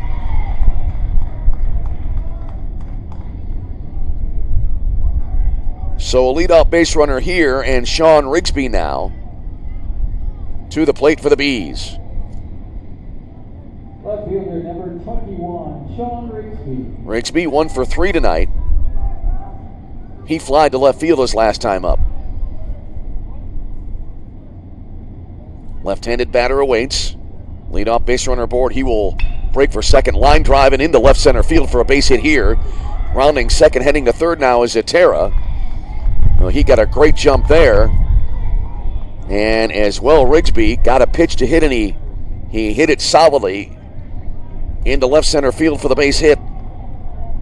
First baseman number 33, Cooper Huckabone. So now that'll bring up Cooper Huckabone. Huckabone 1 for 5 tonight. He doubled his last time up back in the 8th inning. So runners at the corners, nobody out here. Those last 3 outs, even with a 6-run lead, difficult to get, as the runner from first now will go to second base without a throw. So Rigsby, wonder if they'll call that defensive indifference, which was really never a favorite option in my mind. I always think if you're on first base, you're at risk. If you get second base, you should get credit for a steal. Anyway, I don't make those decisions. There's a high pop-up on the infield. Looks like it's Wilkins, the shortstop, calling for it. Makes the grab, left of second base for the out. 1 away in the inning.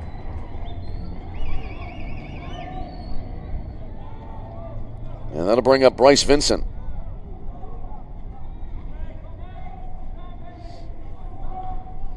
Vincent popped out to first base his last time up. Number 12, Bryce Vincent. He is 1 for 4 in the ball game. So runners at second and third, 13-7 ball game.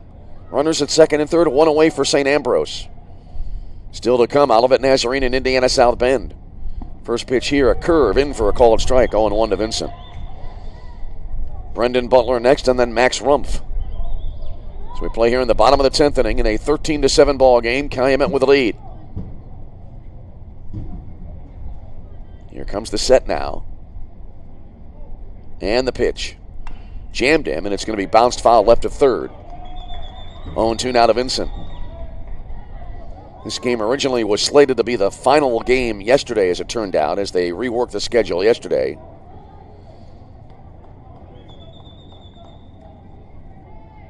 They were able to get 2 games in yesterday. They were going to have a third last night around 8:45, we thought it would start, but it was decided to be called until today, and then that start got pushed back another 2 hours. And reaching out here and a foul back by Vincent. Good job there to make the adjustment, as Vincent able to get a piece of it to keep the at-bat alive. Vincent, back line, right on the back line, back foot rather, back on the back line of the batter's box. As here's the sign now, and the 0-2 pitch coming in to Bryce Vincent. And the delivery low and away to make it 1-2. Back foot on the back line of the box by one of the Bs. A lot of Bs there, letter B. 1 ball and 2 strikes. What was that line in broadcast news about alliterative anchors, meaning anchors using a lot of alliteration? And reaching out here and a little flare into short center field. That will drop in. 1 run will score. 2 runs will score. And so Vincent collects a pair of RBIs here to make it a 13-9 game.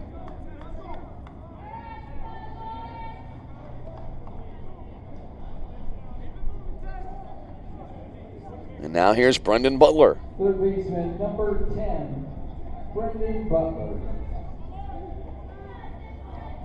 So Rigsby and Zatara scoring. Butler is 2 for 5 tonight. 1 on, 1 out.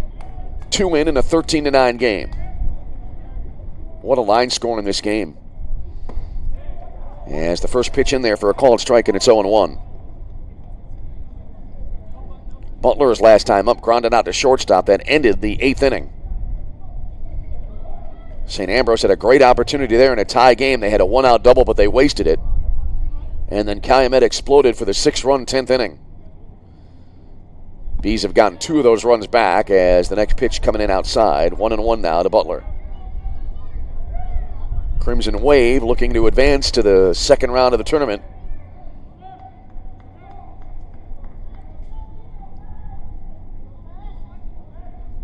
St. Ambrose may be relegated to the losers bracket here. There's a ball low and away.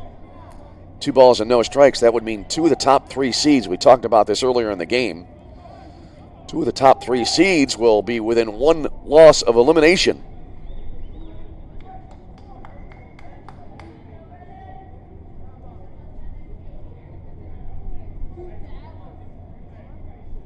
Everard now coming set.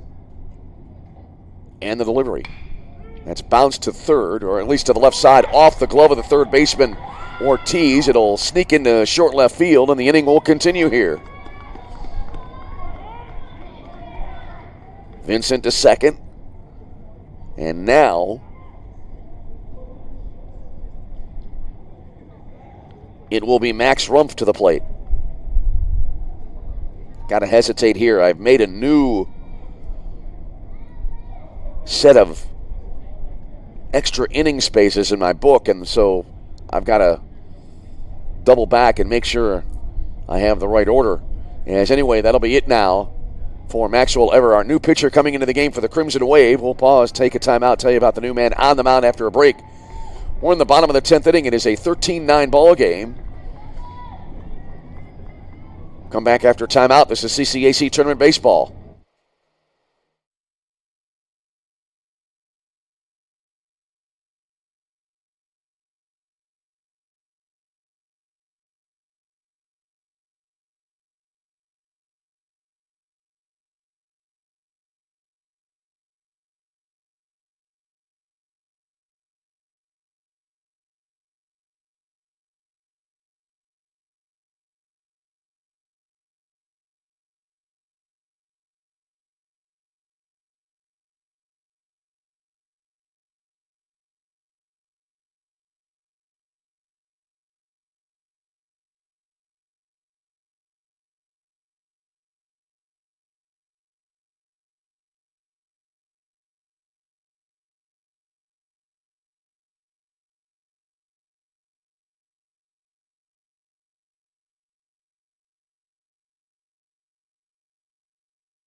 Back in Joliet, Sean Moore, who started the game in center field for Calumet St. Joseph, is now into pitch. Left-hander deals, and the first pitch will be upstairs. 1 ball and no strikes the count.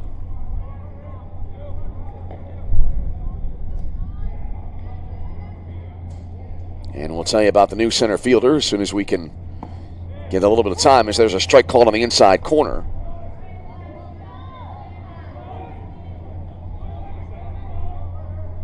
As Max Rumpf is at the plate. And 1 more base runner, and suddenly the tying run would come to the plate for St. Ambrose. There's a foul ball off to the right out of play. 1 ball and 2 strikes.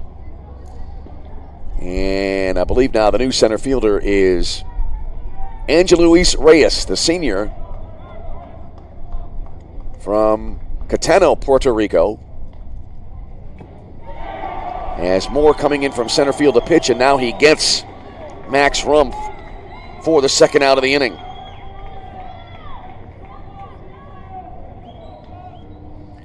So 2 away. And now here is Kyle Alexander.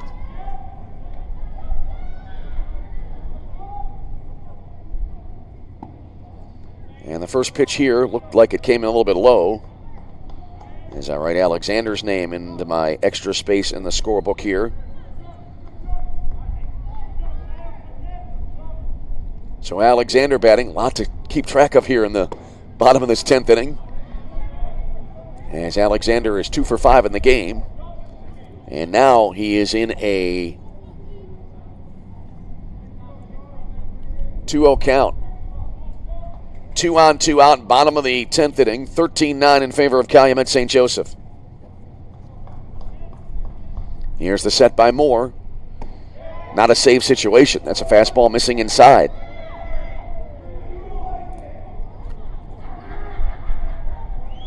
So 3-0 here. A walk would bring the tying run to the plate. 3 balls, no strikes. And that'll be ball 4. So there's a walk. And that will load the bases now in a 13-9 game. And that'll bring up Mike Snow.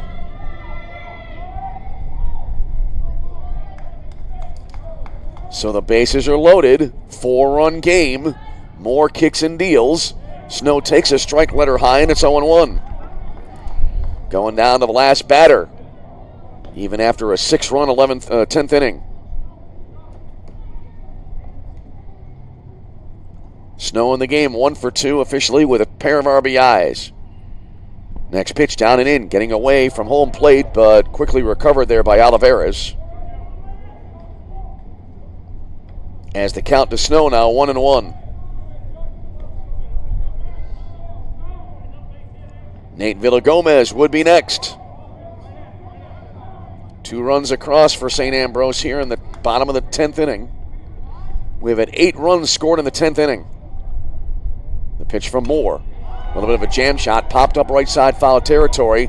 Magnick going after it there, but it'll be out of play. And Calumet now 1 strike away from getting an opening round win over the number 2 seed in the tournament.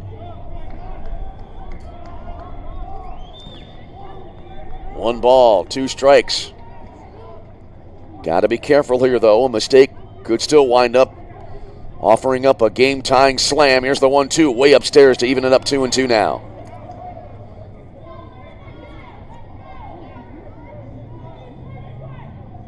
Two balls, 2 strikes. Snow out of the box, now back in. Moore comes set. Trying to end the game right here. Here's the 2-2. High, 3-2. No place to put the hitter here. A walk would drive in a run and put the tying run on base and the winning run at the plate. 3 balls, 2 strikes. 2 out, bases loaded, 13-9 game. Here's the delivery. Swung on, and that'll be ripped foul right side. We'll try it again at 3-2. Coming up on a 3-hour and 45-minute game. This is the first of a doubleheader. Here's the set. And another payoff pitch. Jammed him, and it's just fouled off there. And I think it caught Snow there around one of his ankles. Snow walked his last time up, stole a base, but was left stranded on base. So again, a 3-2 pitch coming up here. Snow doing a good job of staying alive in this at-bat. 3 balls, 2 strikes, wide stance by Snow. Here's the set now and the pitch from Moore. Taken inside, ball 4 that'll force in a run to make it a 13-10 game. Snow gets an RBI on the walk.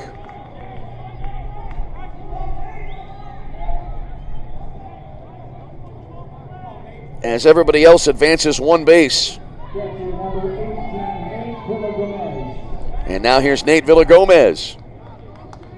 That makes it 13-10. Tying run now on first base. First pitch down and into Villagomez, and it's 1-0. What a ball game here tonight. Calumet with a 6-run 10th. St. Ambrose has scored 3 to get half of those runs back. Here's the 1-0. Low and inside. 2 balls and no strikes the count here.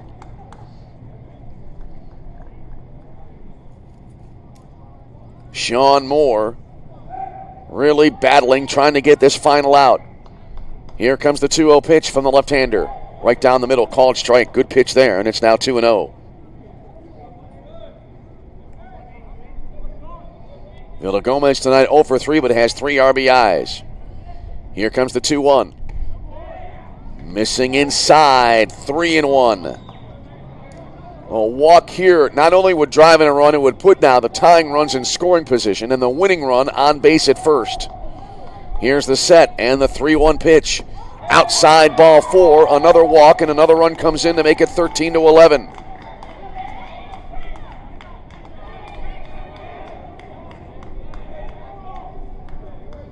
So now a 4-run inning. Zatara to third, Rigsby to second. Correction here. We have the bases loaded. I was looking at another part of my scorebook. My apologies. Snow is on second. Alexander to third as Butler coming in to score. And now, here is Morgan coming in to pinch run now for St. Ambrose. And now the first pitch here, swinging a chopper to the right side of the infield, gloved at first base, throw to the pitcher covering, not in time! And then a throw to the plate, and a run comes in. And St. Ambrose miraculously coming back here. A little chopper to the right side. Fielded at first base by Magnick, but then the throw too late to the pitcher covering. And now runners at first and third.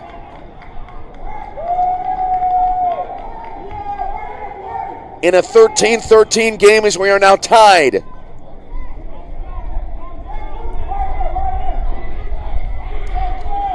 So now the winning run at third base. This is why you never leave a baseball game early. All right, now to the plate here.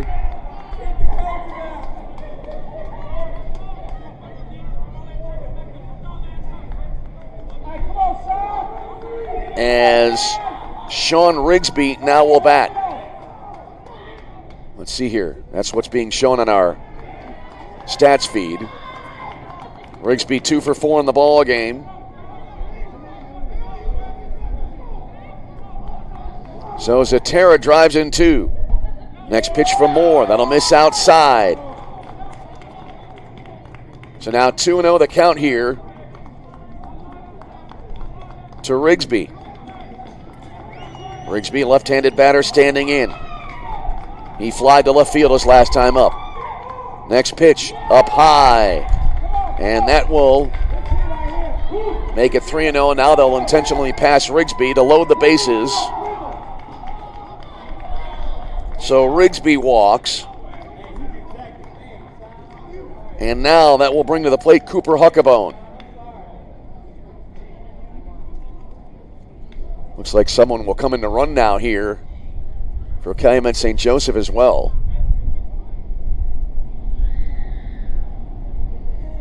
As we have players going every which way on the diamond here. And now it looks like a new pitcher coming into the game for Calumet St. Joseph.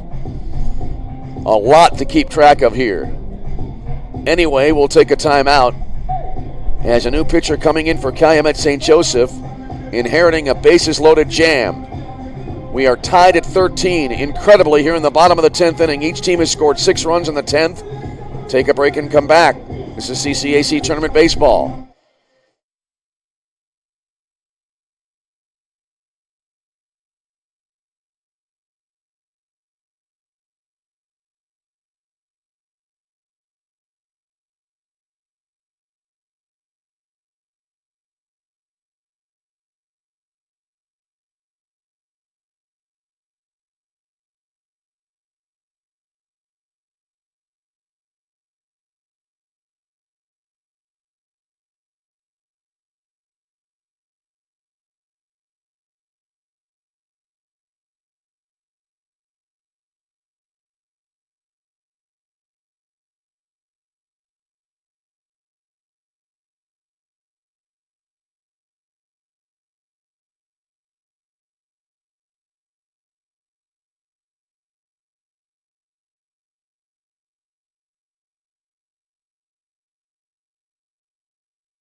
Anthony Rivera now on the pitch here for Calumet St. Joseph, trying to send this game to the 11th inning. Rivera is a 6'3 senior from Carolina, Puerto Rico. As the bases are loaded, St. Ambrose, after giving up 6 runs in the top of the 10th inning, have scored 6 in the bottom of the 10th inning. And it'll be Cooper Huckabone next batting here for St. Ambrose. What a game. You know, St. Ambrose was involved in a memorable game a couple of years ago against Roosevelt University. That Roosevelt, I believe it was a 17-16 final in 12 innings. This game is kind of the equivalent to that. Here's Huckabone now, who's 1 for 6 in the game. So here we go. Anthony Rivera, right-hander, leans in. Bases loaded. 2 away in the inning. Here's the first pitch. Huckabone taking high, 1-0.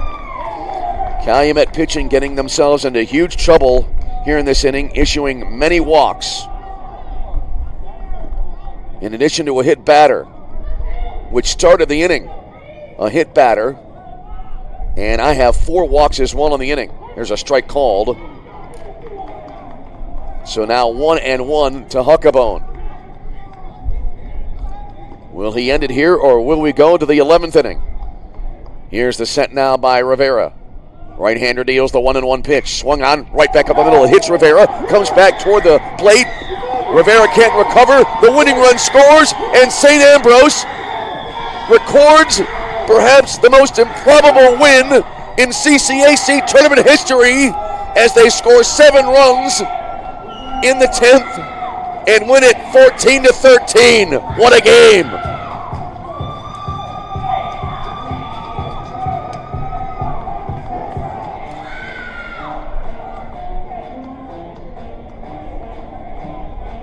Quite the celebration for St. Ambrose. So Calumet scores 6 in the top. St. Ambrose, unfazed, comes back and scores 7 and wins the game by a final of 14-13. Final totals in the ball game: 14 runs, 16 hits, 5 errors for St. Ambrose. Calumet St. Joseph, 13 runs, 13 hits, 4 errors in a game that took about 3 hours and 54 minutes. So, game 1 is complete. Game number 5, which will be played tomorrow morning at 10 a.m. against St. Xavier. And so St. Ambrose advances. We'll get out our bracket here really quick now. As St. Ambrose advances, and Calumet St. Joseph will play an elimination game tomorrow against St. Xavier at 10 a.m. That's going to be a real challenge emotionally for the Crimson Wave. So close, 1 out away from advancing in the winner's bracket. Now they have to come back after a late night game here and play basically in 12 hours to play St. Xavier. Anyway, game 2 coming up on the way here between Olivet Nazarene and Indiana South Bend. I believe that may start around 10:30 p.m. or so. Late night baseball on the way. Thanks to David Laqueta on stats. Thanks as well to our technical crew here. The final here in game 1 of our doubleheader. St. Ambrose 14, Calumet St. Joseph 13. Hope you'll join us for game 2 as we'll play late into the night. Either way, until we speak to you again, this is Tom Westenfeld. Thank you for tuning in. And for now, from Joliet, we wish you all a very pleasant good night.